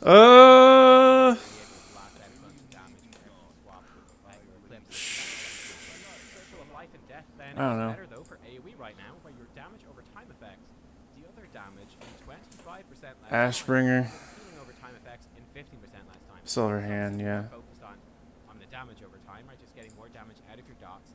So this one is quite intriguing to me. I will be honest with you and say that I haven't looked into Balance Druid in a while. That's kind of late on my list of specs to revisit. So I'm actually not fully up to date on exactly how this works. I mean, I assume that Sunfire and Moonfire are doing enough damage, and I guess it procs maybe some of that extra power from shooting stars maybe a bit more often, and it's worthwhile. I don't know. I'm not sure what interactions it might have with Starfall, so I don't really know. I don't really know exactly why this is good, but this I'm gonna is leave that for what I'm later. looking for AoE. Okay, then I gotta go to jewel crafting. Clear cast abilities generate So, 5% of their energy cost, and your maximum energy is increased by what happened to the... I think this is quite a fun little legendary to play around with. Obviously, you know, this works for AoE and for single target. More energy efficiency. It's going to let you cast more abilities. It's going to be more forgiving to your rotation, having that bigger energy pool. So it's a win-win. Anyway, like I hate how progression is Fluid and a bit more abandoned. Like it's not. I think that's fine. Let me know though. Azurite power was not expanded on. Legendary. Azurite Are you going like, well, corruption was horrible. They should just build ditch this that. the But second week is week 2 when you can actually Azurite, that's what it's looking like. If you wait till week 2, you can build a rank 1 legendary, or I think you build a rank 2 legendary. Azurite gear So you can potentially do that. wasn't expanded on. Build this at the highest item level you possibly can and be happy and done. Why am I holy? Have to build 2 potentially. I'm curious. For Beast Mastery Hunter, Soulforge Embers, believe it or not, is actually best for both single target and for Mythic Plus. I very much expect this to change. I really do. Because this should, in theory, really be more AoE focused. Where launching a flare into your tar trap causes 5 enemies inside of the tar trap to burn for a bunch of attack power fire damage over 12 seconds. So obviously you can see the usefulness of this in AoE. It is crazy that this is the best for single target. So again, I would expect do check back before the game goes live, of course, in all of these. But especially He went through every single. I would be shocked He's going if through every this single remains one. the best single target legendary and buff some of the other single target legendaries to compete with this. For marksmanship, then, Serpent Stalker's Trickery, which got massively reworked, completely changed, is now base for single target, where aim shot will also fire a Serpent Sting at the primary target. I imagine this will also be pretty good for like 2 targets, where you can alternate aim shot and probably keep Serpent Sting up for free on both targets. So that's kind of nice. A little bit passive, but kind of nice. In single target, purely passive. With 2 to 3 targets, I think that's where it gets interesting with maintaining that dot. Now, Surging Shots, though, is better for Mythic Plus. For AoE, Rapid Fire will do 25% more damage, and Aim Shot has a 15% chance to reset the cooldown of Rapid Fire. So, yeah, I think that's quite fun, actually, getting those resets on Rapid Fire. Rapid Fire feels a lot better in Shadowlands, as you guys probably know already if you played it, than it did in BFA, because it still does the same amount of damage, but they reduced the cast time from 3 seconds to 2, so it's a lot faster. It's an awful lot faster. And yeah, Rapid Fire now feels like a good ability to press. Getting resets is quite cool. There he is. For Survival Hunter, interesting enough, Nessing Ware's Trapping Apparatus, all the buffs they gave us have shot it to the top for Survival Hunter as the best single target legendary. Whenever a trap is triggered, gain 45 focus and increase all focus gained by 100% for 5 seconds. This, I think, could actually be a lot of fun for Survival Hunter because their core single target gameplay is based around Mongoose Bite. So Mongoose Bite is just your focus spender. It's single target damage, but the thing it does, it gives you a buff that stacks up to 5 times, that increases the damage of your Mongoose Bite. But that buff has a limited, I think, I can't remember the exact time. Let's hypothetically say it's like 14 seconds, right? Something like that. So the more Mongoose Bites you can cast within that 14-second window, the better, because your buff is building up higher. Hers level 40. Extra Mongoose Bite you squeeze in there is going in with more stacks, and it's doing more damage. So you can It doesn't pick up do the anything. traps with your Mongoose Bite window and just spam tons of Mongoose Bites in that window and Fuck. do tons of single target It's damage. worthless. This is actually Just for the quite skin, I exciting. guess. This could be really good. Could be very fun and mix up your rotation a lot.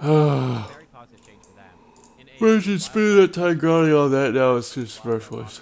additional plus your bombs around the target. Which is Fire perfect. damage. This was an Azurite trait in PFA.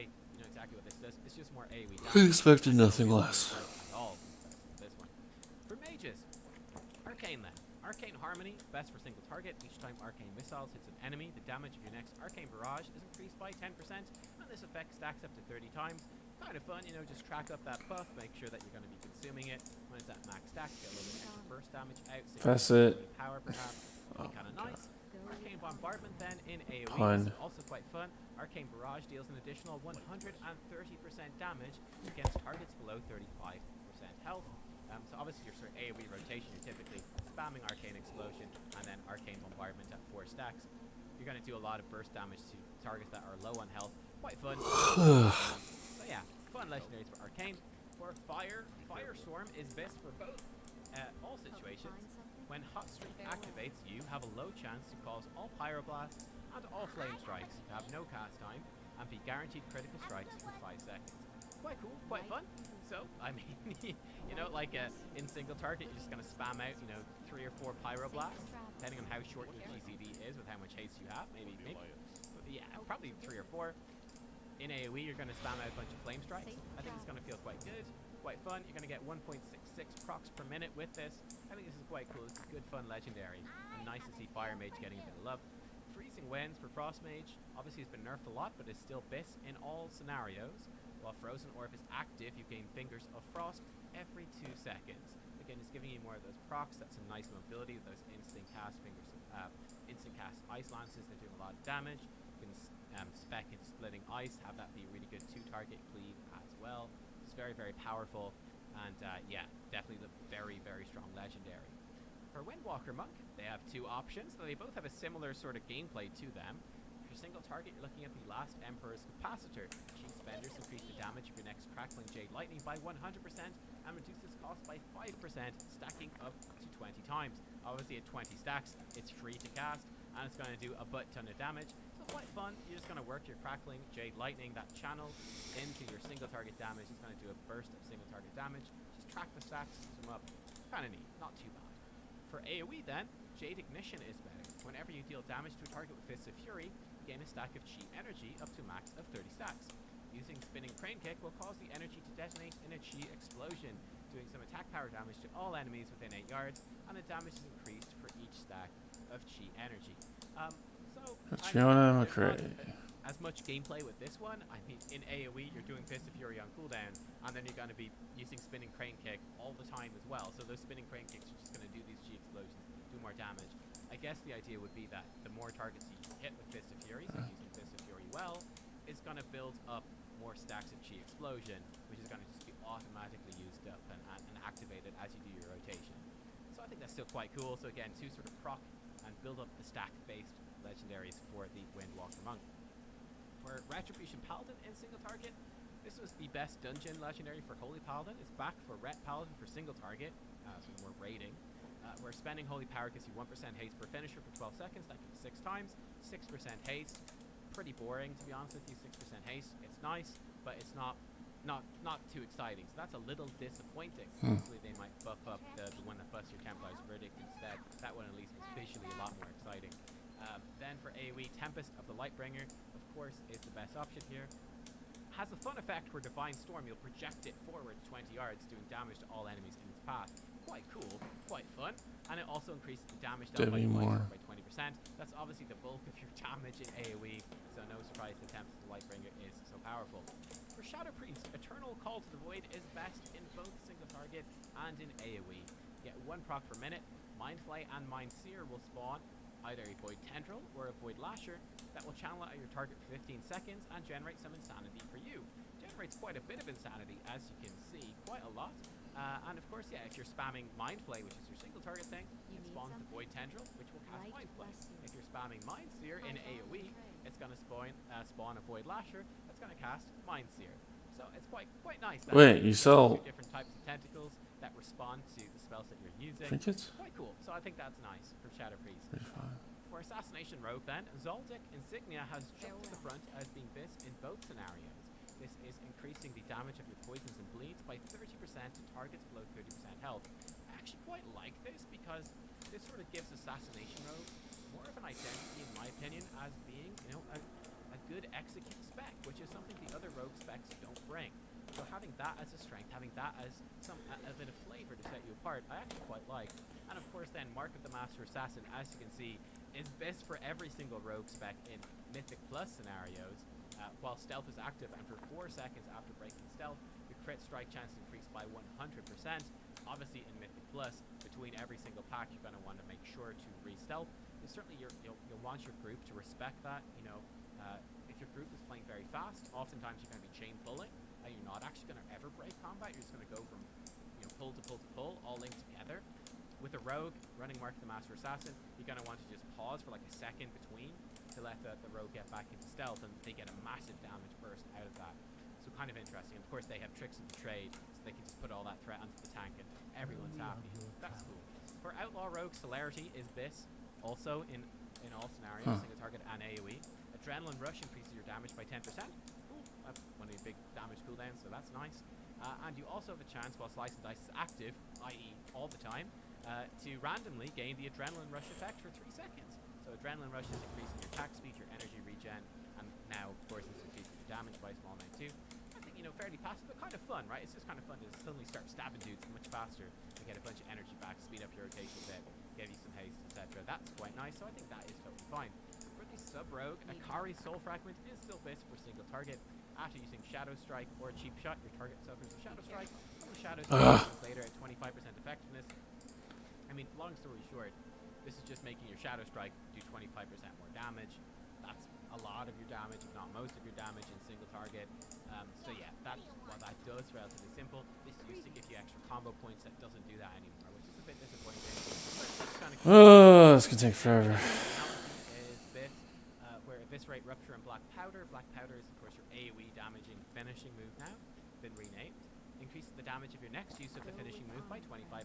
So, I mean, you're an AoE. Either you're going to be multi-dotting a few targets with Rupture, and those Ruptures are not going to do more damage, or you're going to go in and start, you know, spamming Fan of Knives and Black Powder, or Shuriken Storm and Black Powder. Wait, what? And, It doesn't even require, more damage on the subsequent Black Powders. It's fine. It's cool. A little bit passive, both of these, but it could be worse. For the Shaman, then, Elemental Equilibrium is... Damn, that's really expensive. In all scenarios, dealing direct fire, frost, or nature damage within Yeah, 10 no seconds, auction. will increase all damage dealt by... dealing direct fire, frost, and nature damage within 10 seconds will increase all damage dealt by 10 seconds. This can only occur once every 30 seconds. So definitely something you can play around when you're aware the proc is active. You want to weave in a Frost Shock, or you could obviously run the Ice Fury talent, which is going to give you an ice damage. Let's get rings. Lots of Frost Shocks, 4 charges with these Frost Shocks to play with. On top of doing fire and nature damage, which you're doing all the time anyway. With your Flame Shock, you always have fire damage. Alright. About that one. Nature damage, that's your Earth Shock, it's your Earthquake. You're always throwing those out as well. It's your Lightning Bolts as well. Or Chain Lightning. So you got lots of stuff there. It's really the Frost damage is the way to think about it, I think. Do a Frost damage spell to trigger this. Yeah, I think it's not bad, not the most exciting thing, but not too shabby. Something that you can play around to get a little bit of extra burst damage out for 10 seconds every 30 seconds. For enhancement, this one I actually quite like. Doom Winds. Dropping Wind Fury Totem gives you 100% chance to gain Wind Fury Weapon and increases Wind Fury Weapon damage by 25% for 12 seconds. This can only occur once every 1 minute. This gives you a little bit of a reward for placing down that Wind Fury Totem, which obviously, especially going through a dungeon where you're constantly moving between packs, you do have to re-drop it all the time to keep in range and to get the benefit from it. So this is quite fun, and it makes that Wind Fury Totem actually a big part of your rotation. Don't attack me! Very, very big damage boost for those 12 seconds, which I think is quite Don't rewarding. attack me! Yeah, I really like it. Instead of kind of replacing your totem being a kind of annoying maintenance thing you have to do, it instead becomes a really big perk that you're looking forward to doing. So I think this one's awesome. For the Warlock, then, we got 2 classes left here. For Affliction Warlock in single target, Malefic Wrath is currently the best. Malefic Rapture increases the damage of your Shadow Bolts or your Drained Soul. Don't attack me! Of course, that you're interested in. He's gonna do it. 25% for 8 seconds, stacking up to 3 times. So I guess the idea would be, you know, apply your dots, pop off 3 Malefic Raptors, and then channel your brain. No! I think that's really what you're looking at here. Good synergy as well with the Necromancer ability, of course. So I think this one is pretty solid. And then for AoE, looking at the Perpetual Agony of Ajak here. So Agony has a 20% increased chance to generate a Soul Shard, which is more, you know, your multi-dot. Get more Soul Shards, needs more Malefic Rats. No! Damage. So this is good. I'll say I'm a little disappointed in terms of, I think that the other 2 Affliction Legendaries are really good too. One that makes your Corruption apply is 60% slow and lasts forever. Sorry, doesn't last forever. The more damage to Corruption. You can talent into making it last forever. Kind of a fun synergy. You've got the one where you can increase your damage, I think, whenever targets die with a dot on them or something like that. There's some pretty exciting Affliction Legendaries, so you might see this shake up. I think that these ones are maybe a little bit, you know, this one especially is maybe a little bit dull, but at least it will make your rotation Control 1. more enjoyable. I feel a little bit slow sometimes. Control 3. Warlock then, Bale Spider Burning Torch, this for single target. So this obviously got buffed. There was a typo that they fixed last week, which I haven't covered yet. But Shadow Bolt will increase the damage of your Demon Bolt by 8%, stacking up to 4 times, and that lasts for 15 seconds. So in other words, I mean, you're Where's the... very quickly gonna build up to 4 stacks of this. God damn, I knew. Stacks up Redo my... pretty much all the time. It's just a whole bunch of extra damage off of Demon Bolts. Plain and simple. Not particularly interesting, but apparently very effective. And when it comes to AoE though, my goodness, you've got 3 top tier choices, which is insane, really impressive. So for first up, you got the Grim Inquisitor's Dread Calling. Each soul shard spent on handed cooldown increases the damage of your next called Dreadstalkers by 3%. I'm gonna get on Actually, PvP so I can Dreadstalker just build you can go with, breeze taking breeze some through different this. talents, which is really emphasizing the damage of your Dreadstalkers. Oh, you Legendary bitch. obviously is- and it's How the definitely fuck am I you know, supposed to get back to explosive Orgrimmar? potential is there as well. So in particular, we're looking at the second part of this. When you damage at least 3 targets with implosion, you're going to get 5% haste per imp exploded for 8 seconds. So this one is actually, excuse me, I think this one will actually be a lot of fun. It's going to give you a lot of haste, really, again, speed up that rotation and feel really good. Obviously, it's going to be bad when you get to the bosses. If they're single target bosses, though, this one really falls off in effect. But yeah, still pretty cool. And then finally, you've got the Relic of Demonic Synergy, which is a general legendary effect, one of the new general legendaries that was reworked. 3 proc per minute, damage done by you or your primary demon has a chance to grant the other one 15% increased damage for 15 seconds. So as you can see, it's a bit more effective for demonology. And obviously, you know, buffing the damage of your demon as an Affliction Warlock, it's nothing to write home about. You're a little bit depressed if that goes in your demon. Buffing the demon damage for demonology is not too bad, especially if you can sync up your Felguard, doing his Blade Storm and stuff like that. Potentially could be kind of okay. Yeah, Power is really hard. So yeah, I think this one is certainly interesting enough. A Or little bit not passive hard, for but sure, but a powerful option nonetheless. I don't know. Where the Destruction Warlock then, they have the Cinders of Aj Akir. Conflict rate has one additional. Ah, fuck. Seconds. Can't go down there unless I'm out of war More mode. conflags, a lot more conflags going out. Not expect to be killed. Damage, they give you backdraft, they speed up your cast times. It's kind of extra movement as well, which is quite nice. It's instant cast ability. That's quite good. And then you have the Wilfred Sigil of Superior Summoning, where every soul shard you spend reduces the cooldown of Summon Infernal by 1.5 seconds. So this is best for destruction in AoE and Meta Plus. No real surprise there. Obviously, the Infernal itself does lots of AoE. Didn't I sell something? Aura. It just really, really ups the amount of soul shards you generate. You just get so much damage out of this. So I think this one is also a lot of fun to play with, because it can feel a bit bad as destruction sometimes when you don't have your Infernal, and you feel like a god when you do have Infernal.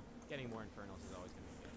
And then finally, for the Warriors, the Warriors here, we've got Mastery. of Tormented Kings is best for arms in all scenarios.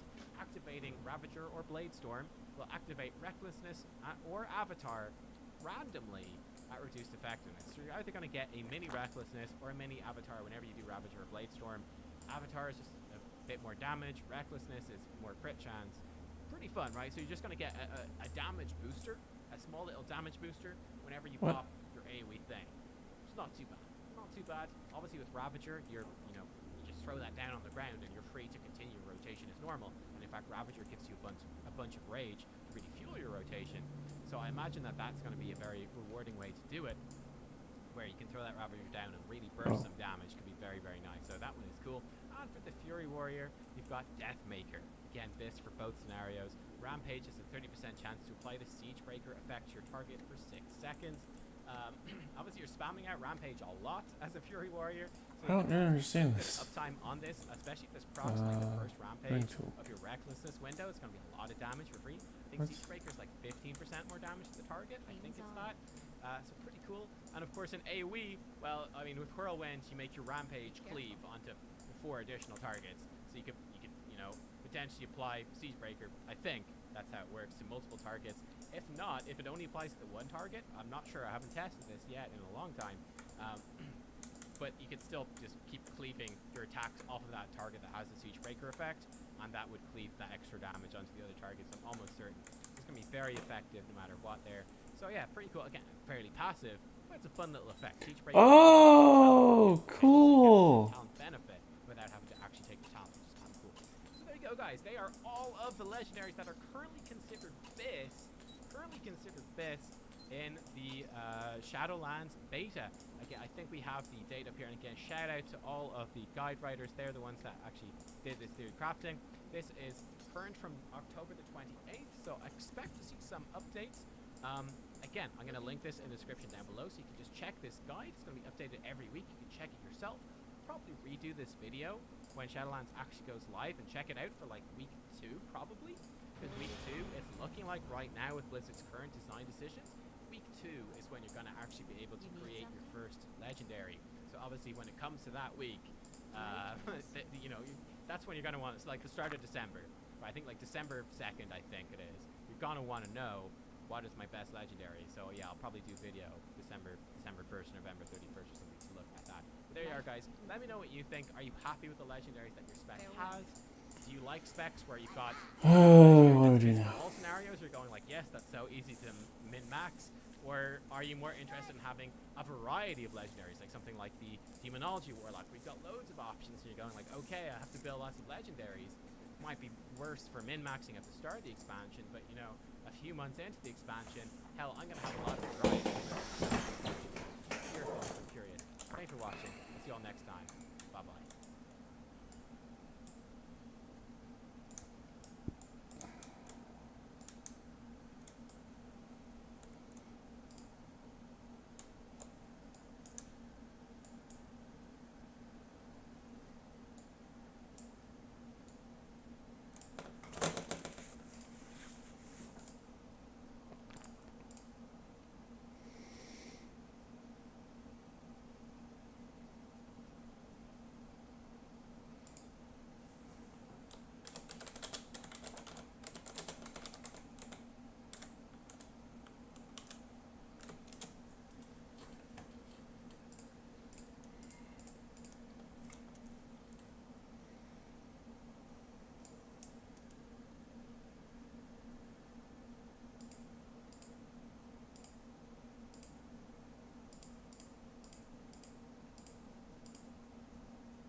Damn, so expensive.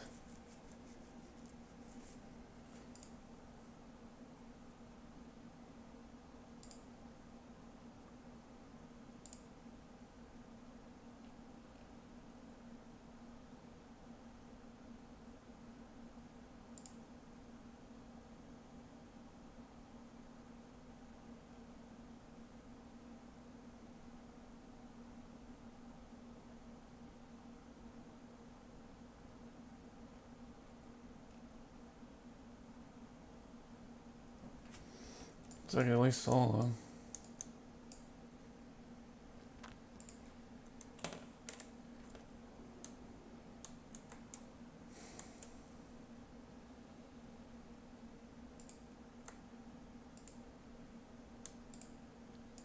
Twilight Vineyards.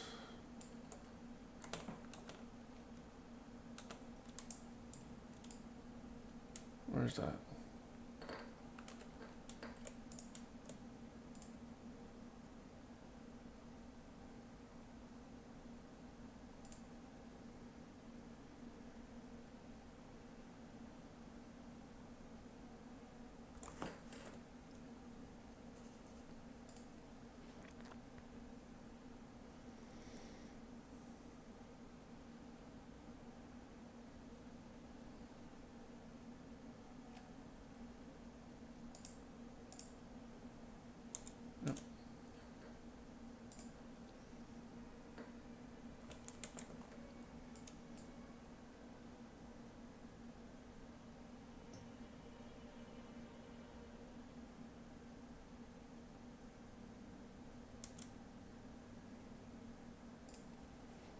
Oh yeah.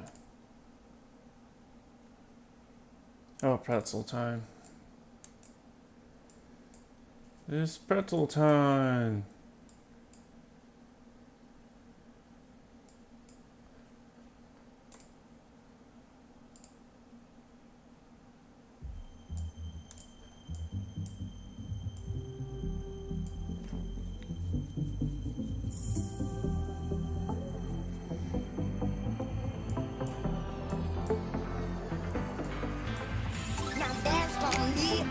Pretzel Rocks said, now playing Dance for Me by one of 6 to https://prtzl.do/minute web views.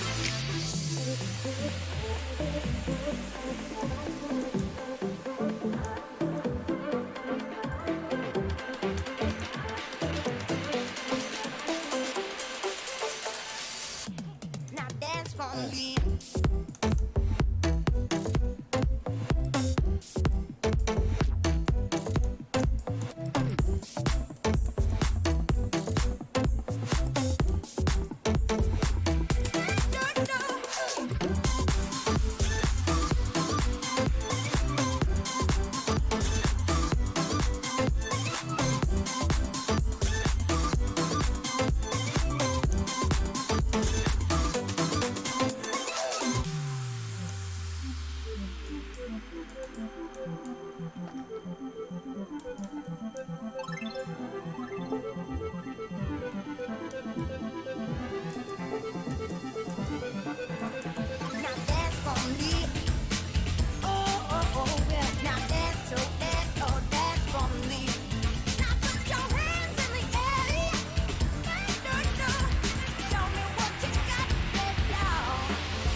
What?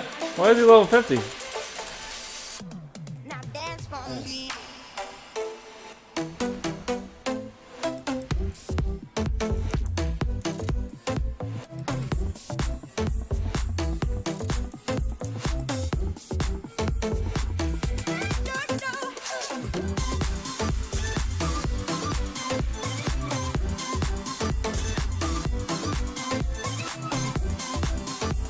Come on.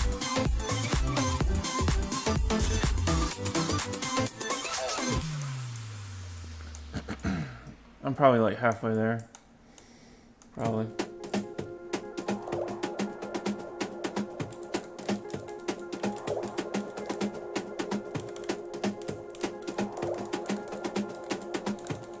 Pretzel Rocks said, now playing Flirtatious by Canis https://prtzl.do/oojoji7fj. 1, 2, 3, 4.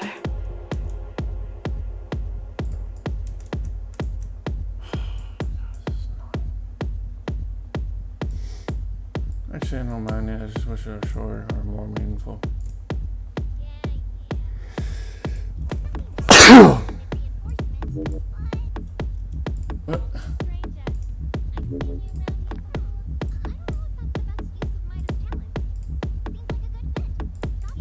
One, two, three, four.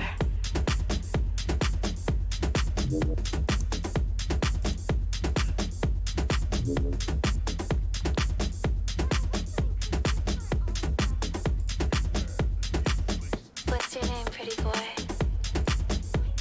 Oh yeah, I get it now.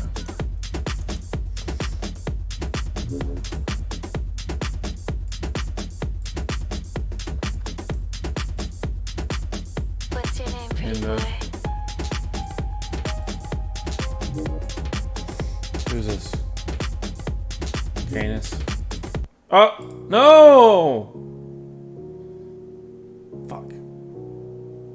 Wrong button.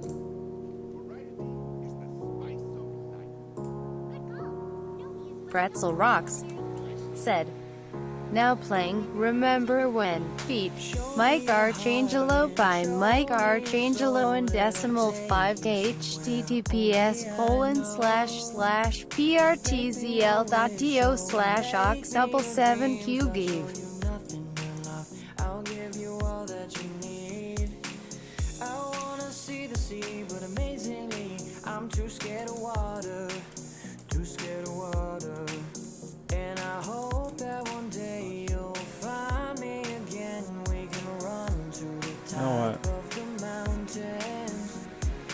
So if I took you back to the place where we first met, would you fall in love all Ah! would you fall in love once all over again? So if I took you back to the moment you met me, would you smile like our first kiss? Would you remember when you fell in love with me? There we go.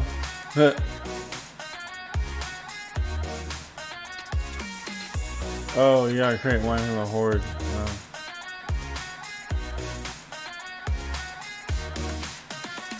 Just give me a hand and we'll run far from here, away from curfews you have and all those things you hold dear. It would be stupid to throw it away, so let's get out on this boat and stop your crying for days. Ah! I wanna see the sea, but amazingly, I'm too scared of water, too scared of water.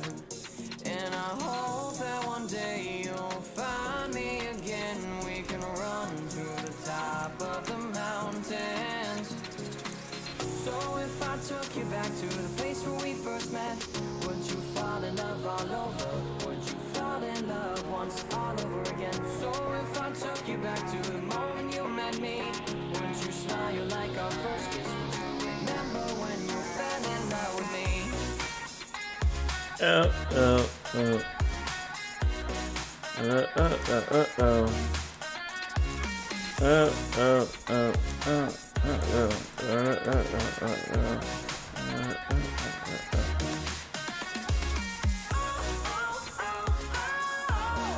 Show me all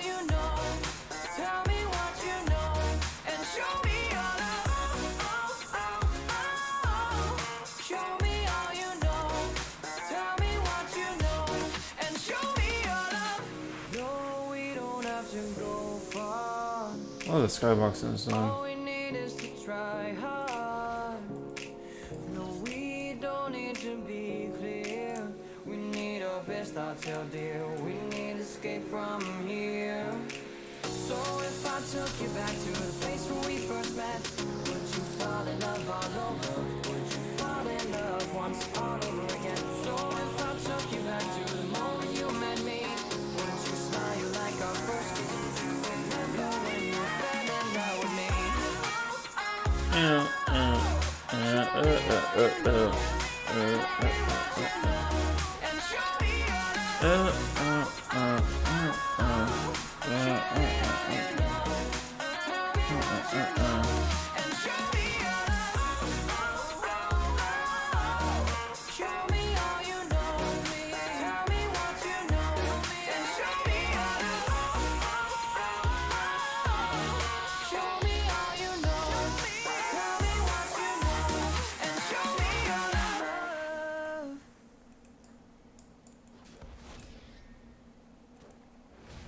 I think my Volpera, and then I'll probably call it. Take a break, work out, and all that.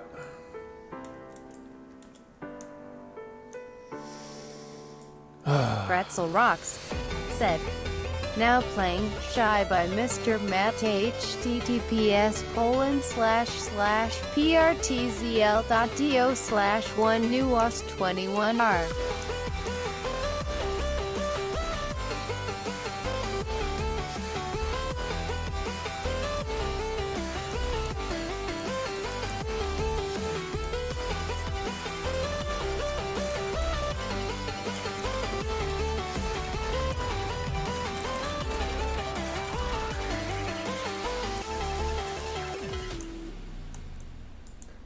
For 8 seconds.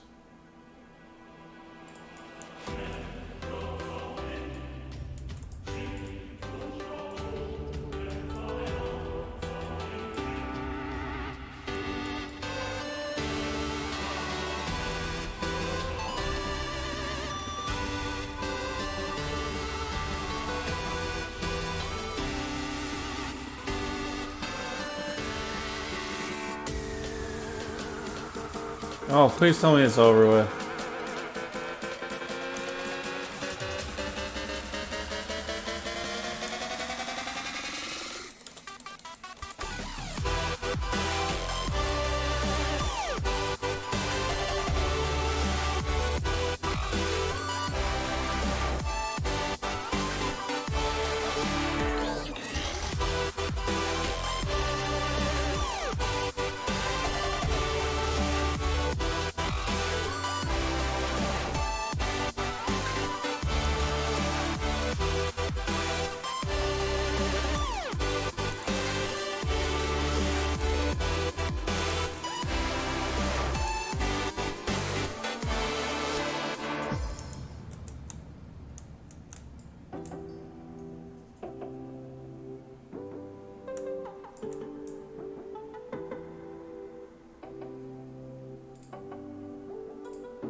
Come on. Where is it? Alright.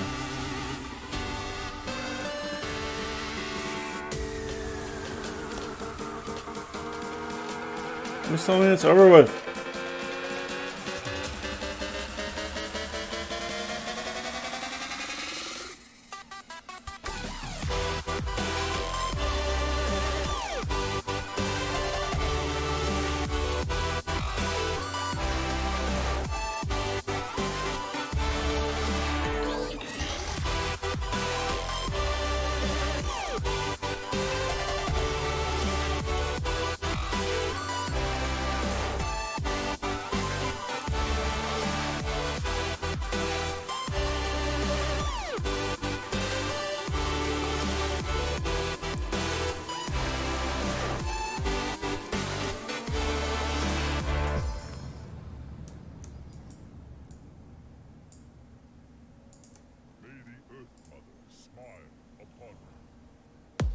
Yeah!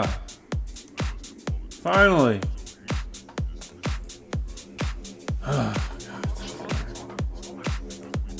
Is that Laurie? Pretzel Rocks said, now playing triple ABFLERO to https://prtzel.do/6q96bn1ux.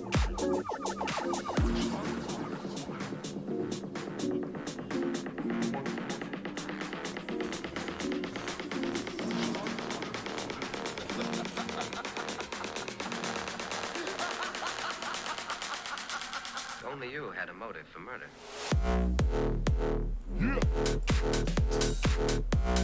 Ooh, that was sketchy. I like that. Flaro.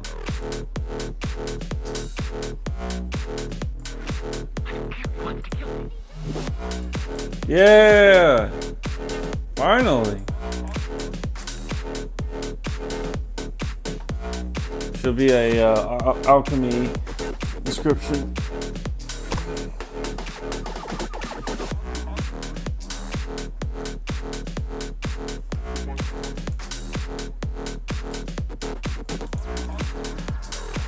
I don't know, it could have stuff on them. Finally!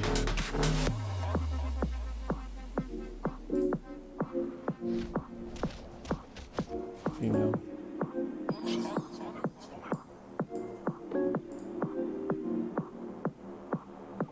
I don't recall her.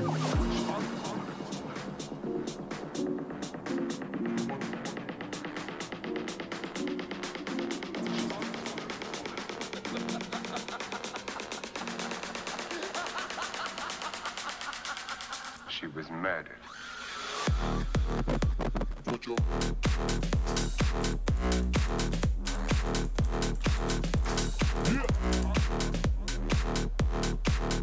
Jacobina. Jacobina. Yeah.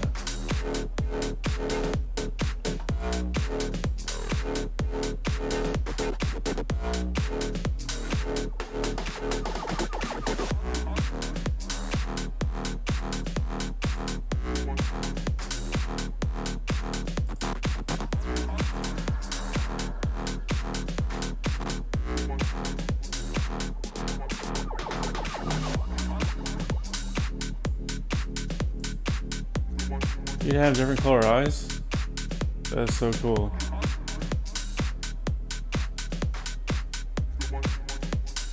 Blue. Okay.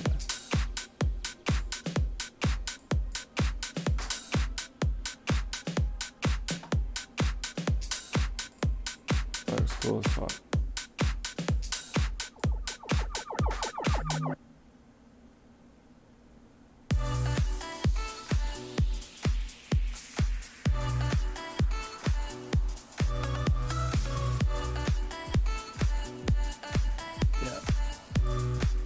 Pretzel Rocks said, now playing Assessment by Danik Subton and SKEC to https://prtzl.do/wix6qqp.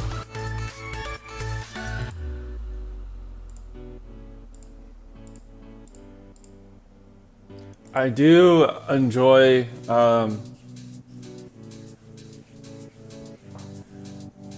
having higher rank plans hidden behind rep. That makes sense. This is something you earn to I'll hear this actually.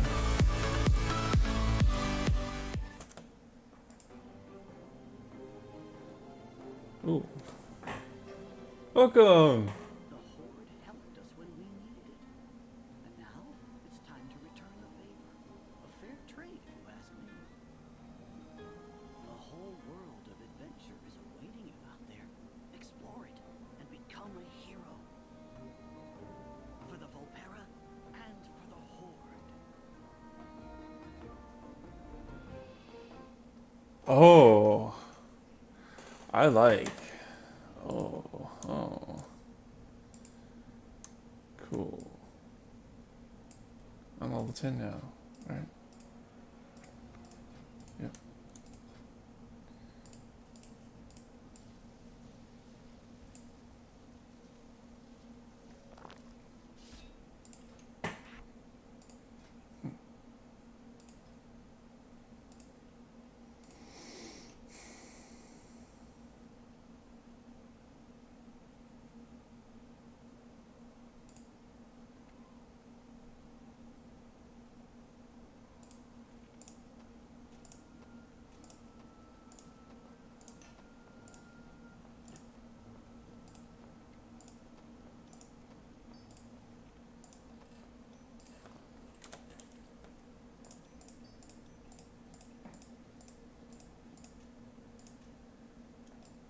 There we go.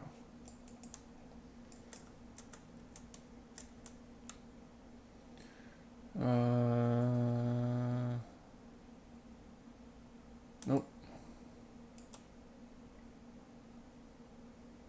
That goes there. That goes there. That goes there. Goes there.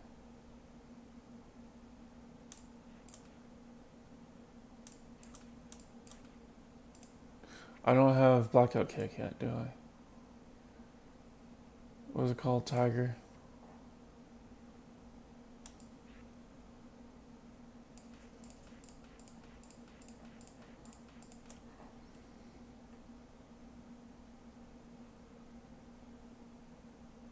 Spearhand Strike, yeah, that's what it's called. Alright, go to...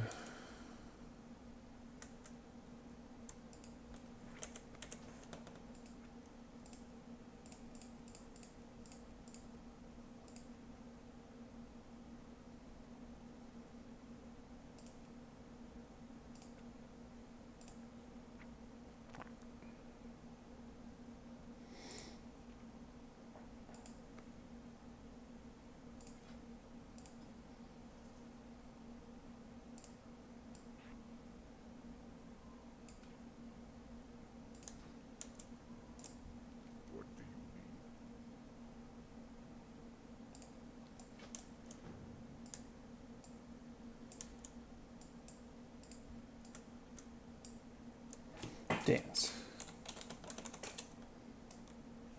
Oh my god.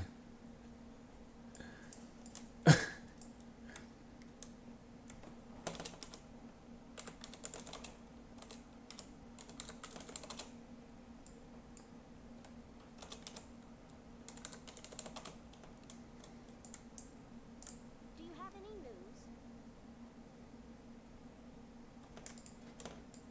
Cool. The dunes have everything we need.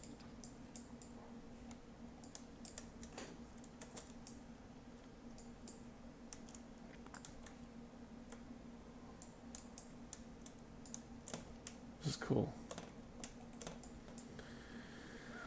Took forever.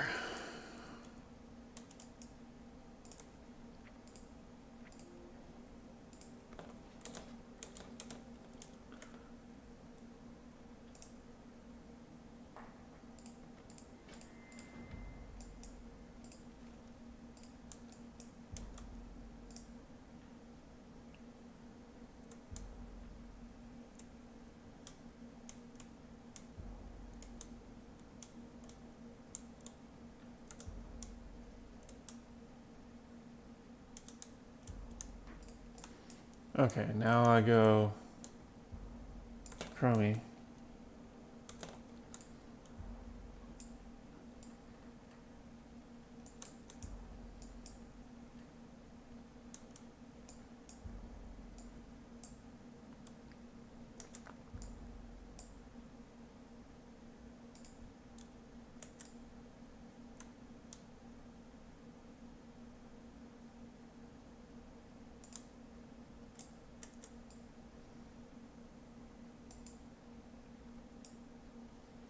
Are they just literally just walking around?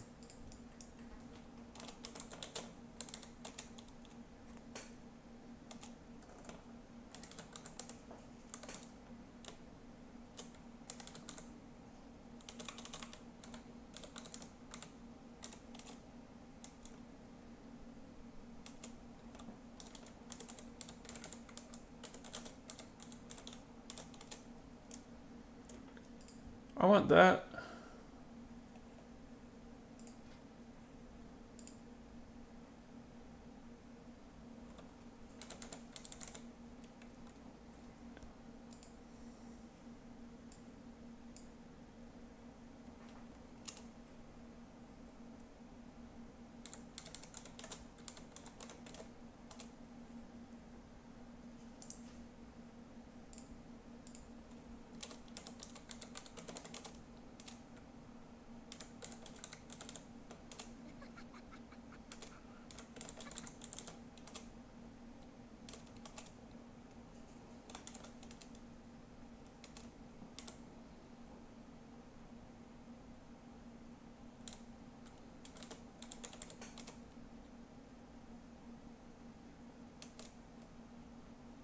What's the other one?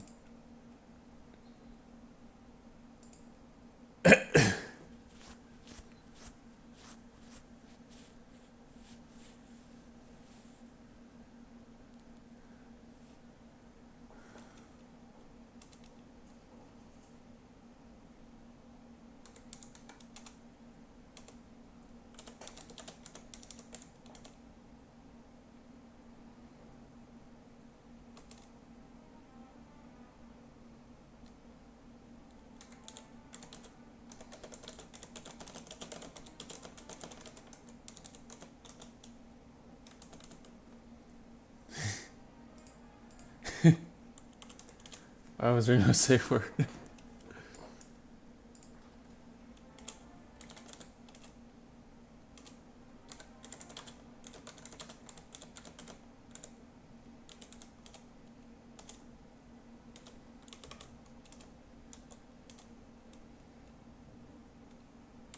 No fetish shaming. Fuck.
What's around Big Dangler?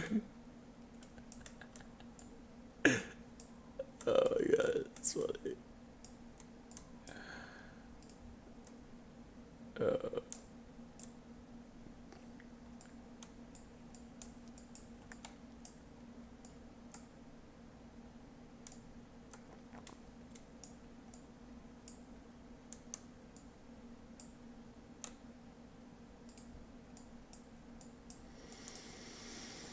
Oh.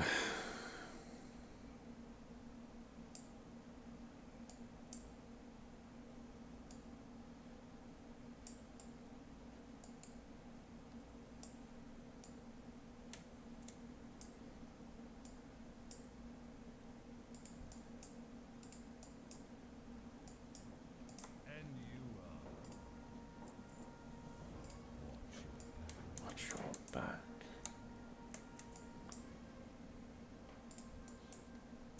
Yo. Keep your ear to the ground. What battle pass do I have?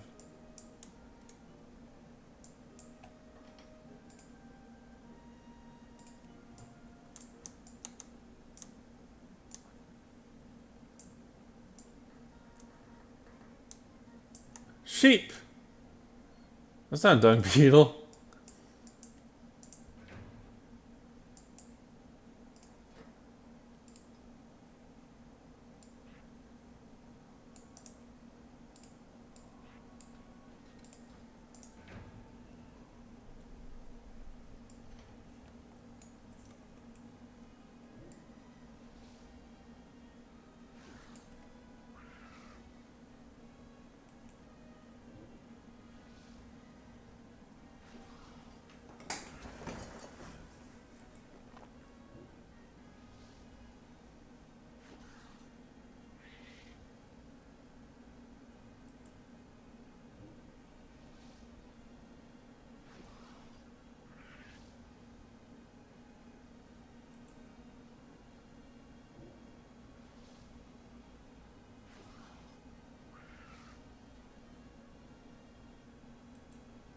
This thing sucks.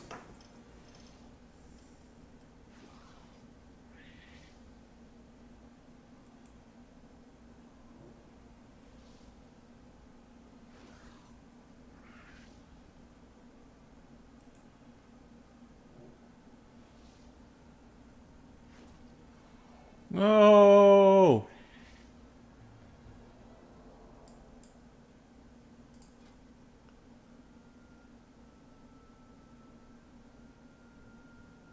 What's this sheep?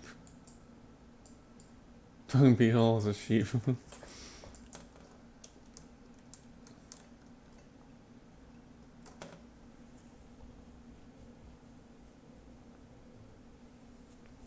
Humanoid, yeah, that's not gonna work.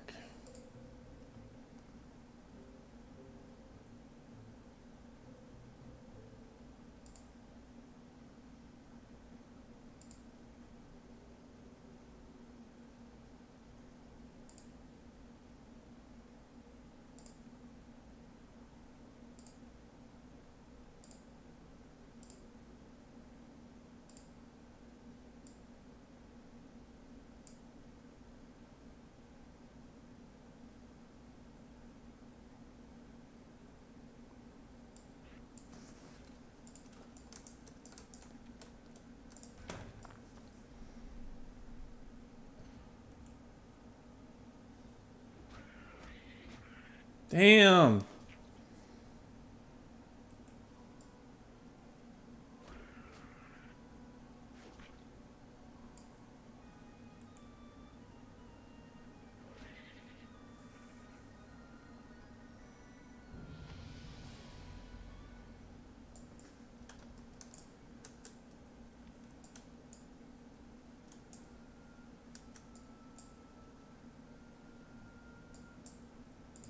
Now spit it out. What's up? Don't be a stranger.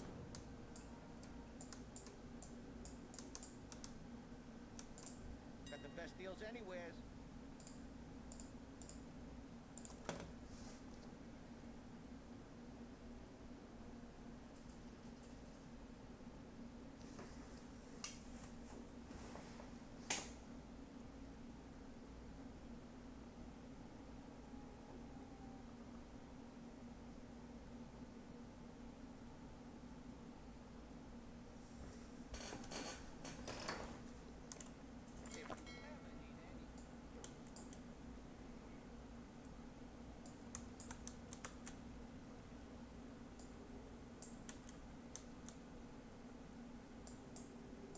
Is this hello or goodbye? Whatever you do, do not get between a Pandaren and their brood. It'll be unbearably painful if you do.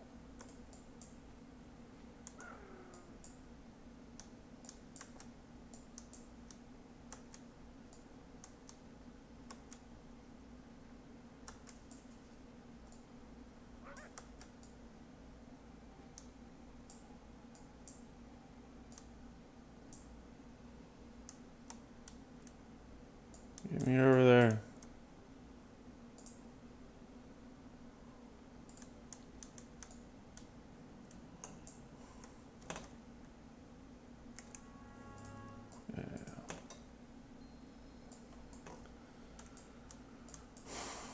I have taken the liberty of assembling a team for you. Go away. My prize.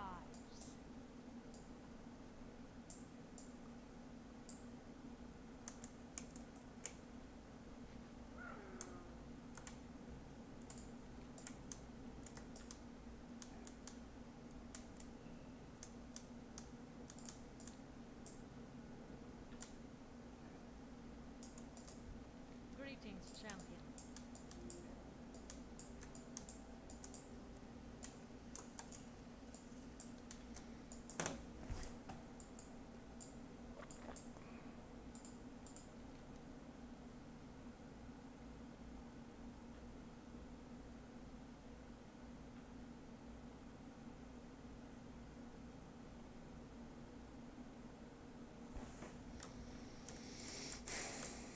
Now what? Be a new future. Oh, it phased already. I think.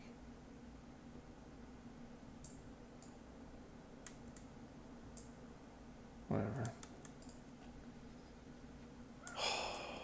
Yeah, I'm just gonna go skip it.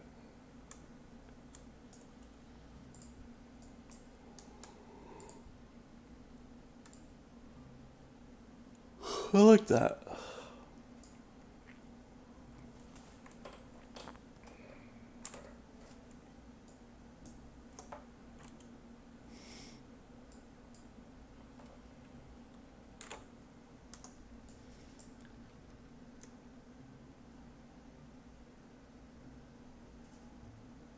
Sure.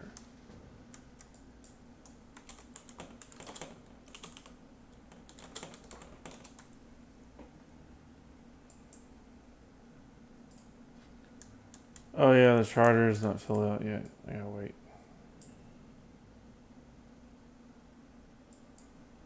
Fuck.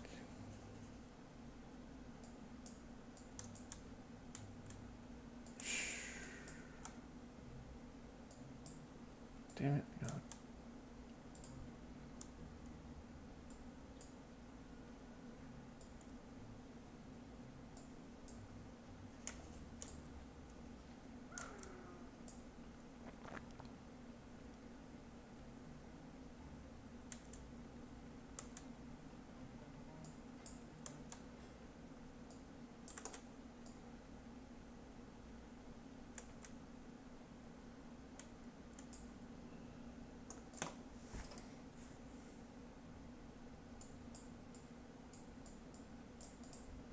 State your business. Probably have to log out and log back in.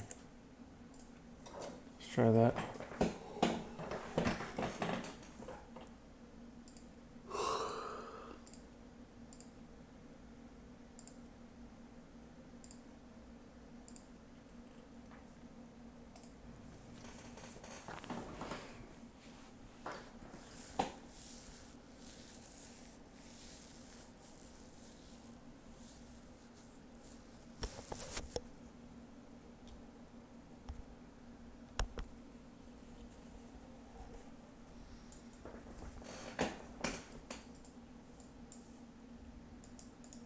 Serve me well, and you will be rewarded.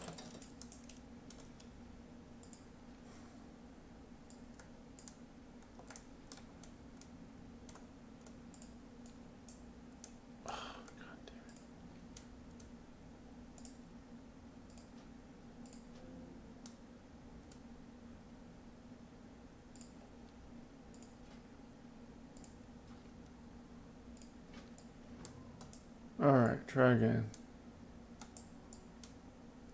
Where'd he go? Oh.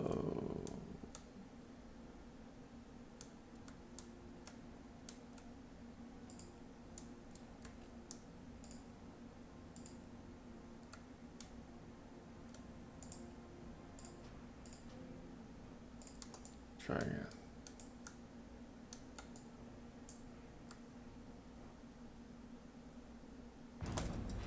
There we go. To report that the battle at sea goes well, War Chief.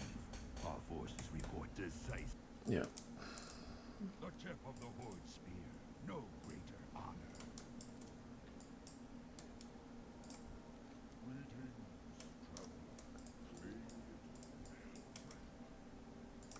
From Khan. Stay strong. Sorry, thing. No screen. Alright.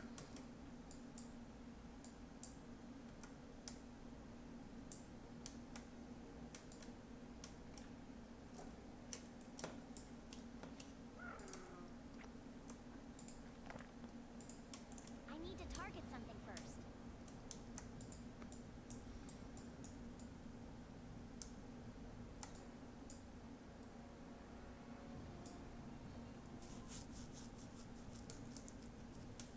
Mop.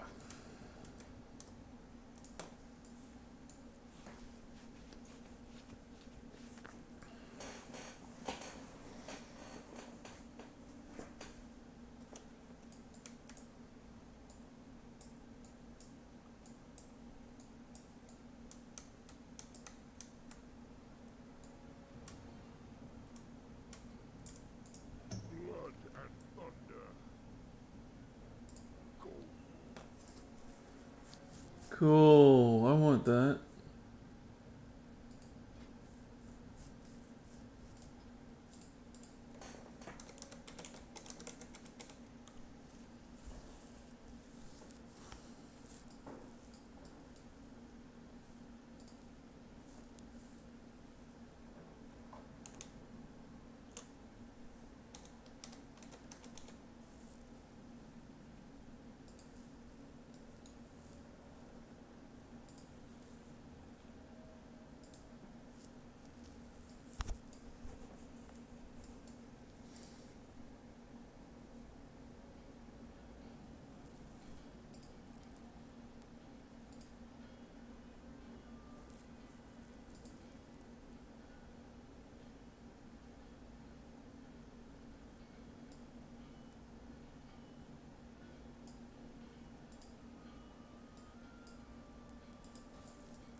Blood and thunder.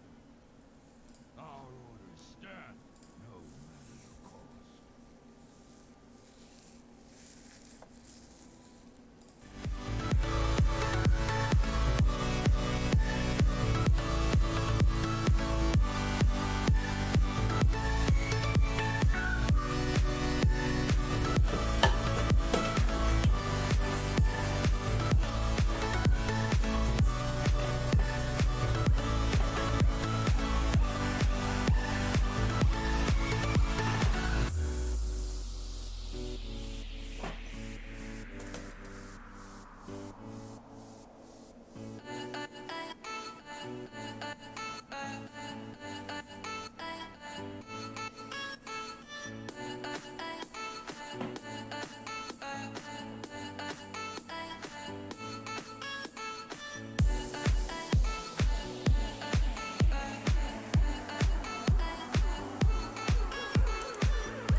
Pretzel Rocks said.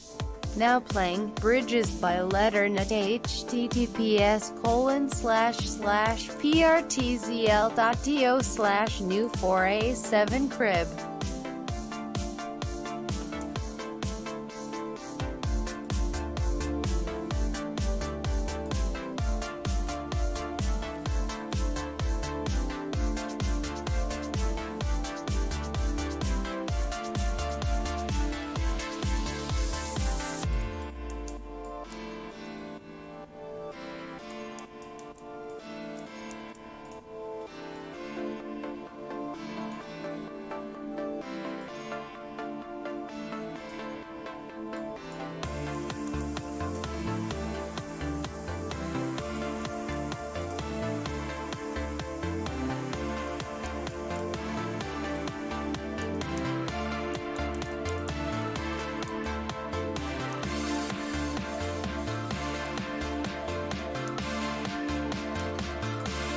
Yeah, like.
Ooh.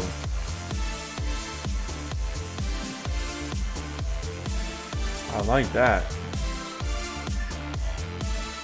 That's it. That's it.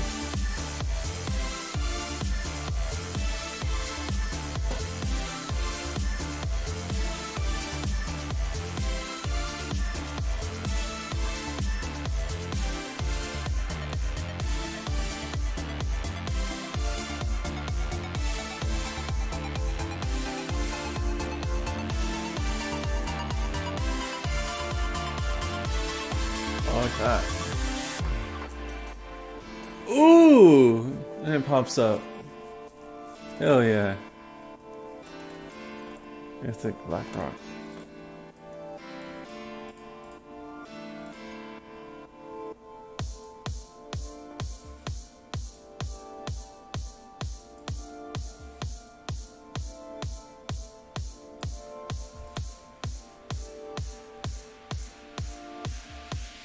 That looks pretty good. That looks really good. Oh, wow.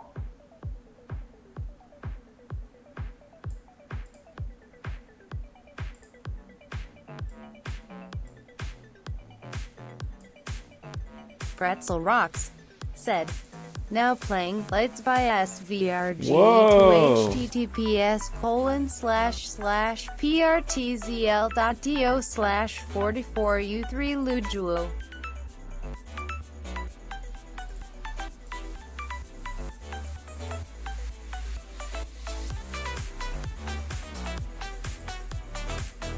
And just look all the same.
Oh! Pretzel Rocks Don Lu. said, now playing Poppin' Champagne, original mix by -508 https://prtzl.to/a9 U2p Goify.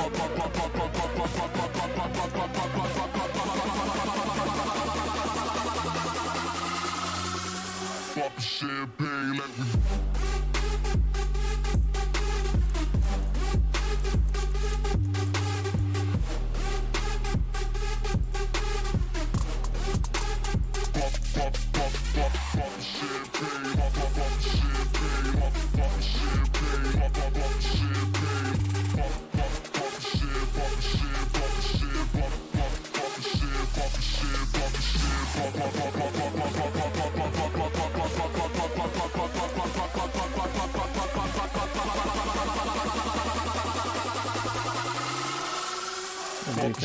Alright, one DK. There's a lot of them here.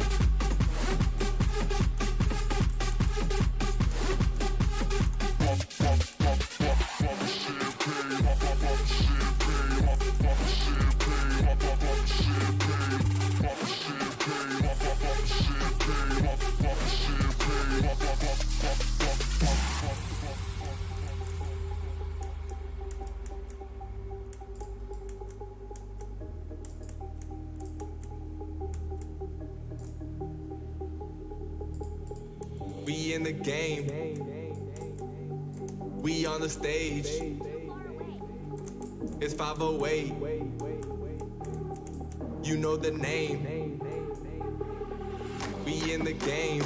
We on the stage. It's 508. You know the name. Hey. We get it lit. We make them rave.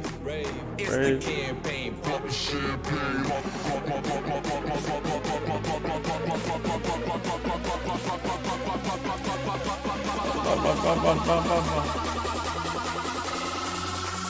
Pop champagne like we pop the champagne.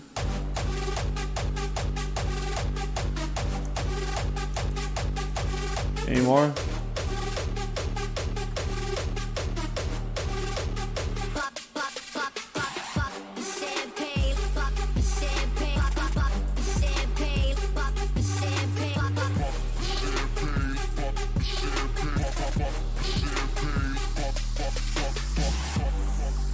One, two more.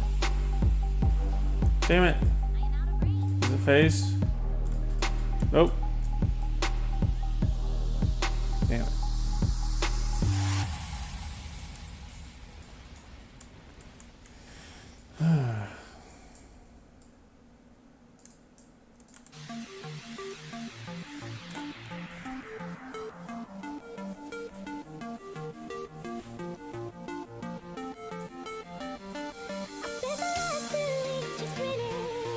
Pretzel Rocks said, now playing My Heart by the Indifferent Heaven https://prtzl.do/release2obmig.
Where do we go?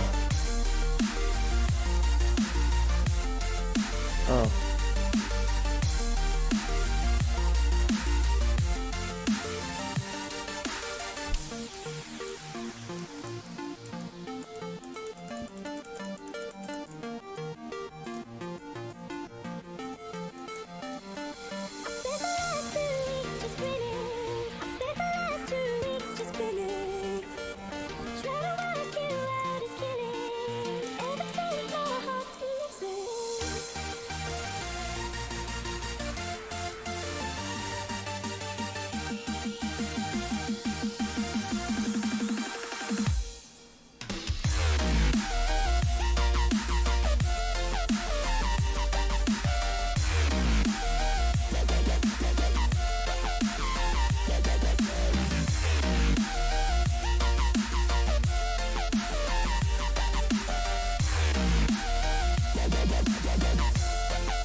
No!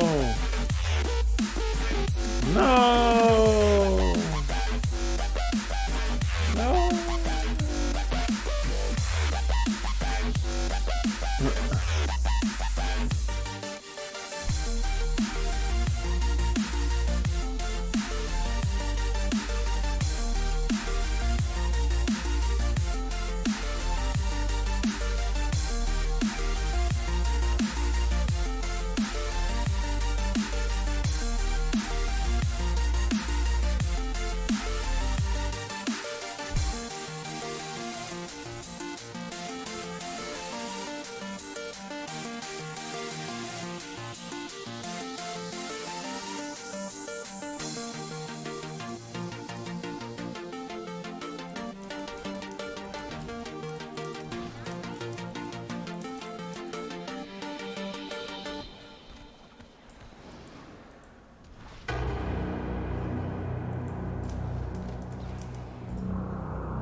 Approaching Nirvana.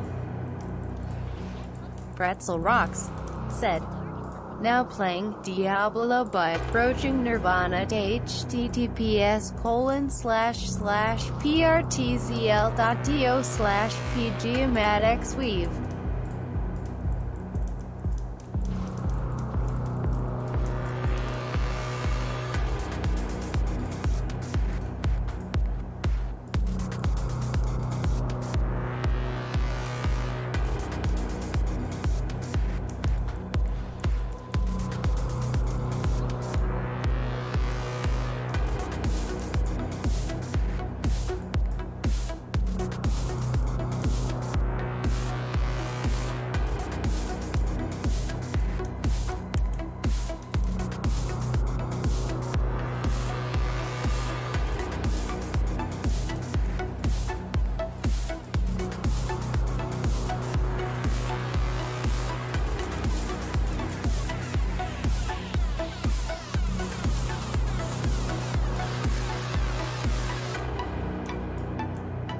Harbinger.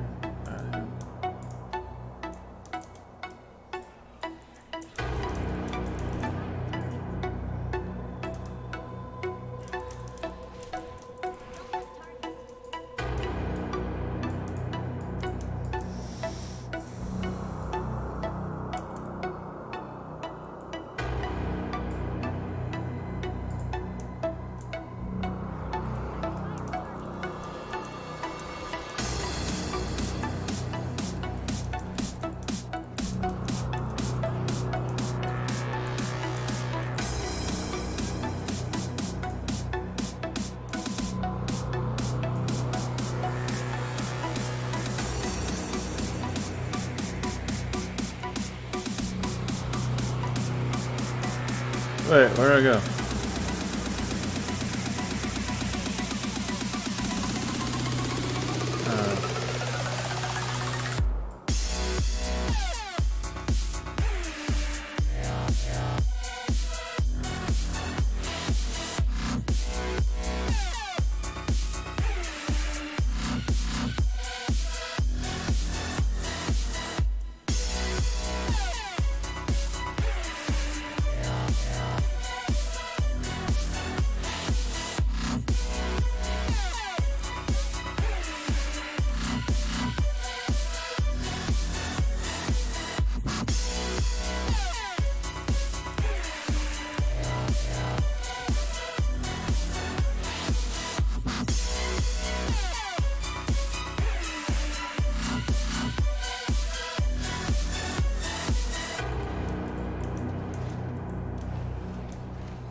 Pretzel Rocks, said, now playing Savannah by Philly K and Diviners to https://prtzl.do/evillain9sj.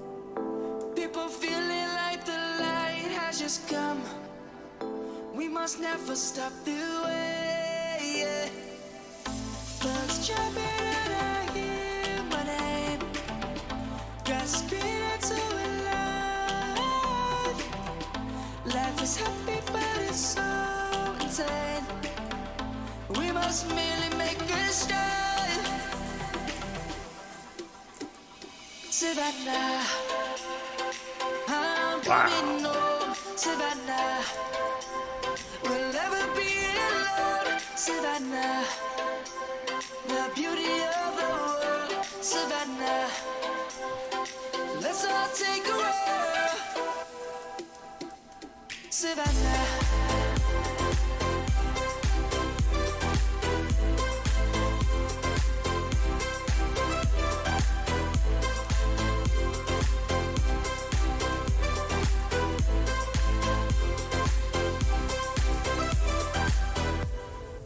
Light is gonna come. The birds have just begun. We will always take a stand for the people, for the land. Let's go back to when we were young. For the animals we stand. Let's go back to when trees were swung. Kids across the land. Savannah, I'm coming home. Savannah, we'll never be alone. Savannah, the beauty of the world. Savannah, let's all take a roll. Savannah, I'm coming home. Savannah, we'll never be alone. Savannah, the beauty of the world. Savannah, let's all take a roll.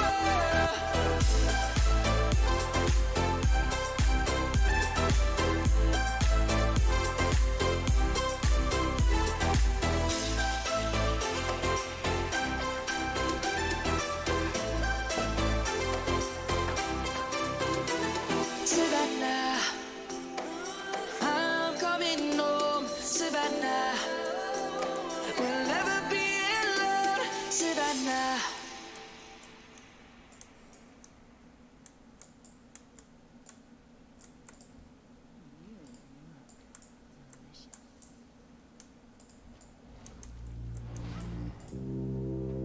Yeah, we did it. It doesn't take much to be a hero. It only takes that small little light. Pretzel Rocks, said, now playing Resurrection by Jay Sarma to https://prtzl.do/a9u2p8myu.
Where do I go now?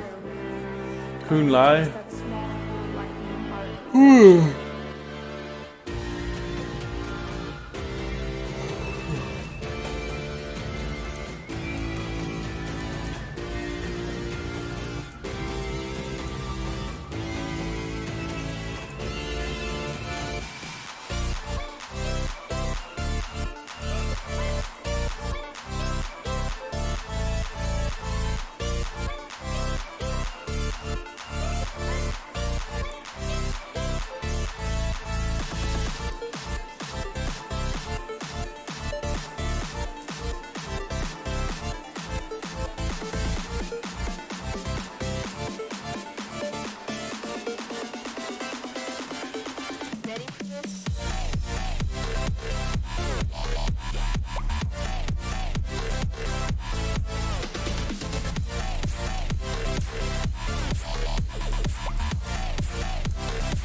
Oh, talents.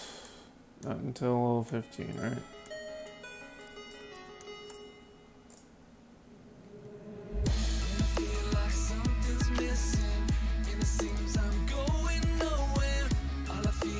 Pretzel Rocks said, now playing Can You Feel Me? Feat. Nathan Brumley, VIP by Nathan Brumley and want all at https://prtzl.do/new4axide.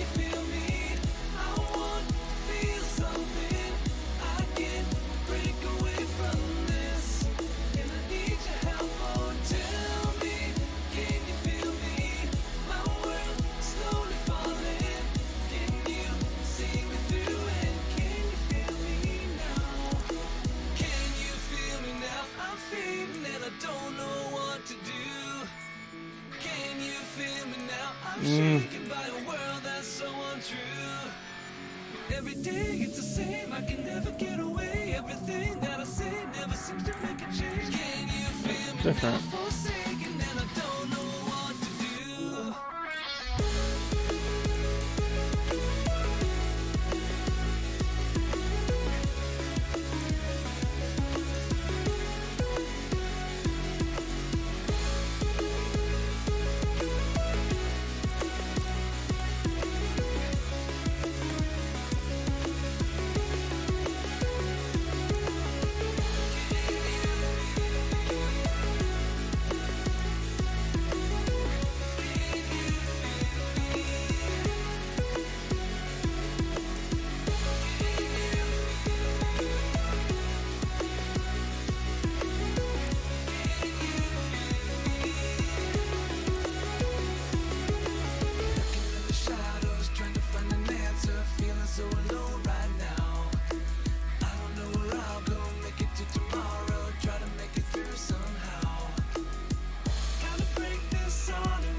So little.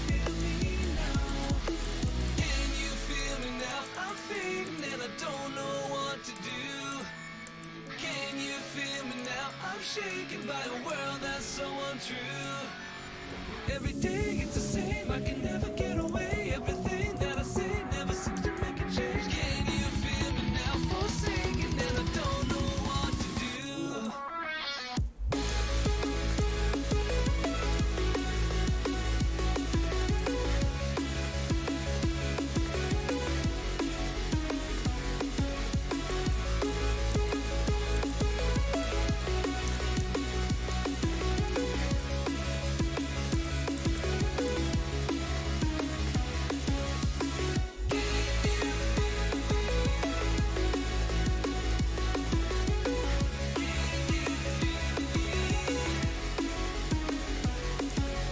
Yeah.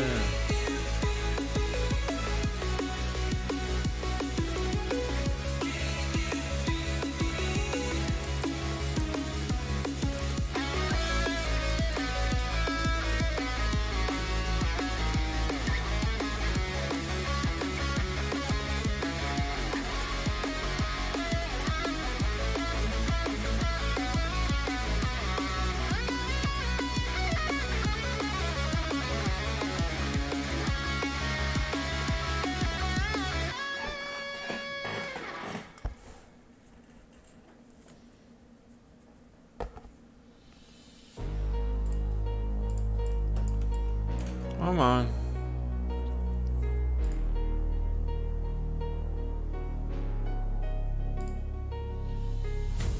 Gratzel Rocks said, now playing Trusted by Harris Heller https://prtzl.do/5good84.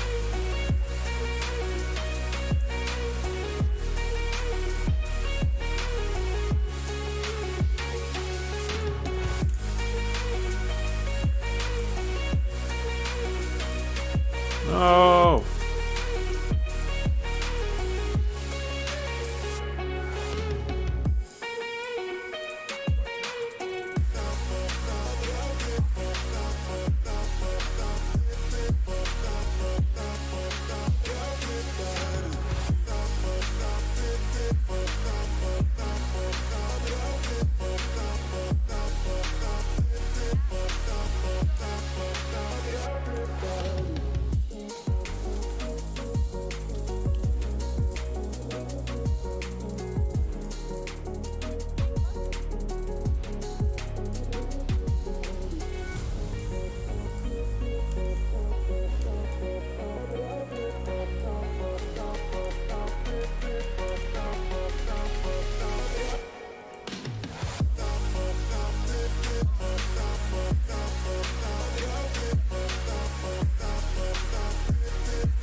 God, they're everywhere. What the hell?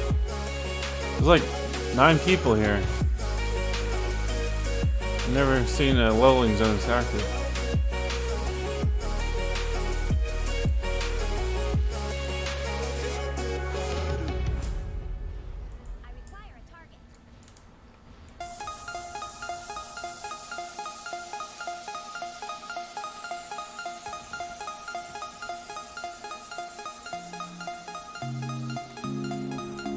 Gratzel Rocks said, now playing Difference by R and W https://prtzl.do/5good81h4.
Pretzel Rocks, said, now playing Everything You Want by Ryan Exley to https://prtzl.do/62967bnsx.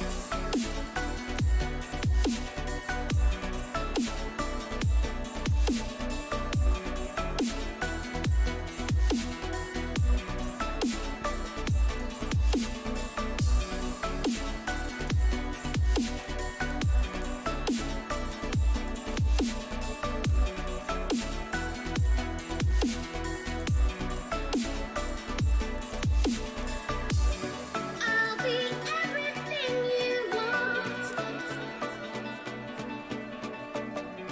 I'll be everything you need. I'll be everything, everything. I'll be everything, everything, everything for you. What?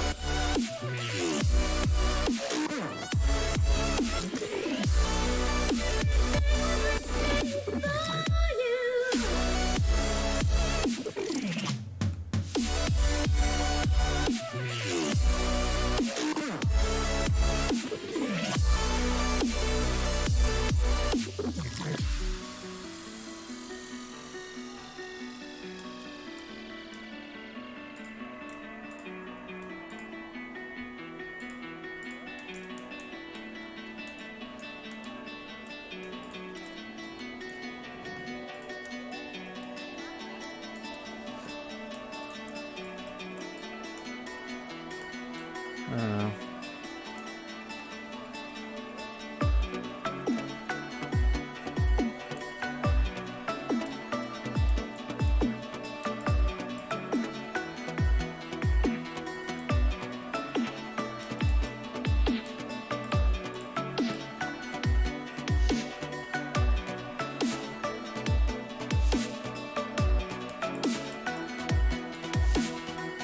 Yeah, Crown Round Guardian. I like that.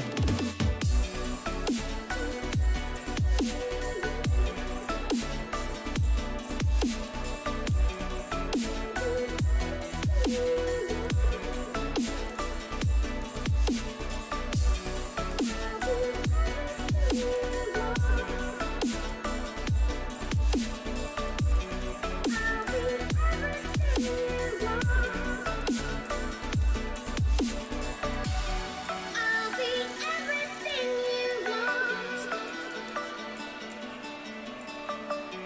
I'll be everything you need. Where'd it go?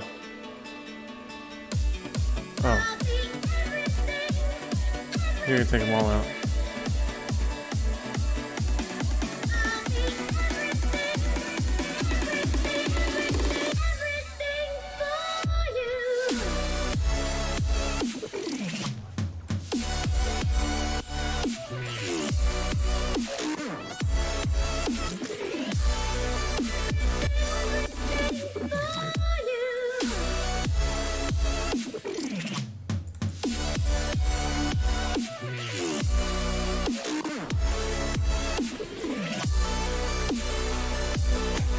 There we go.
Pretzel Rocks said, now playing The Divide by Liam MT https://prtzl.do/44u3l9geo.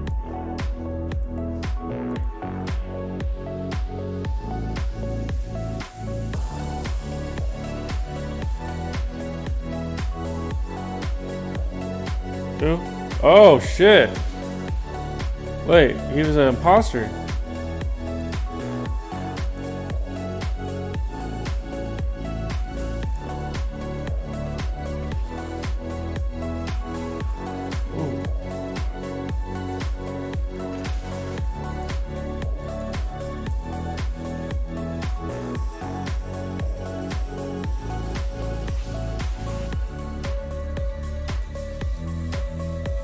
Sarge.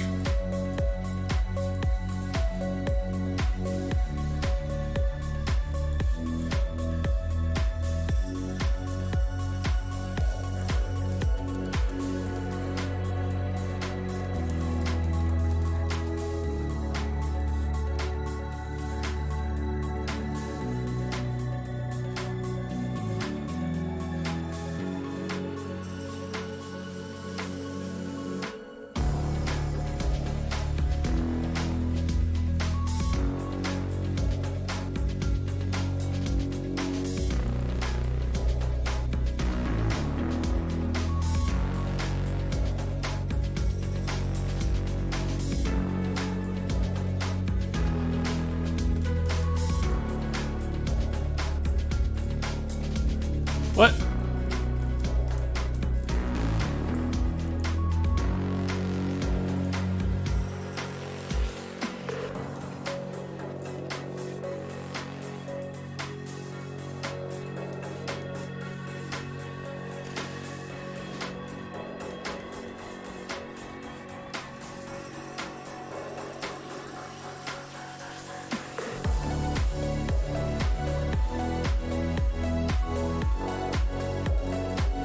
Cool.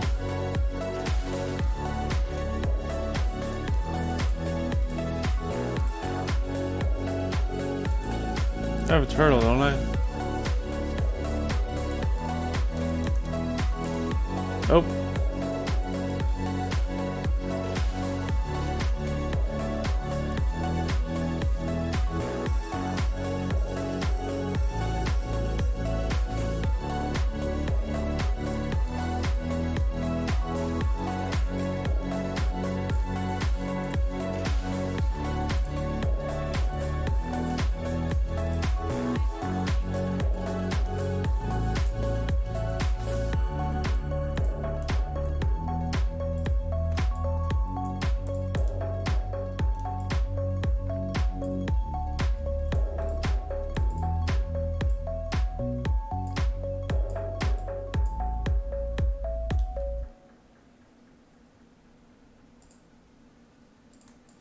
Gather sucks. Gather makes much better.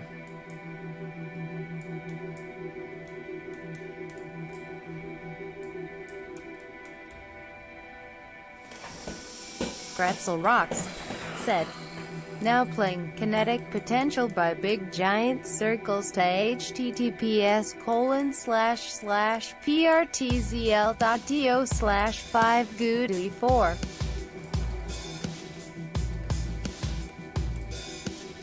Catch you.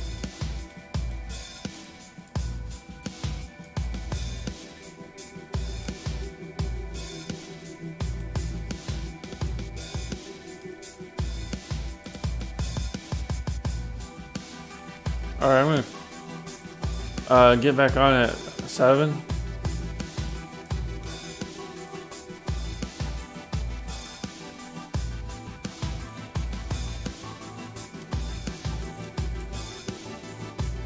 PM.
Cool.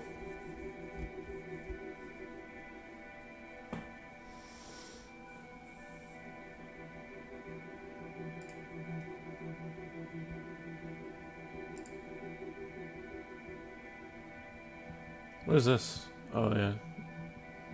Void.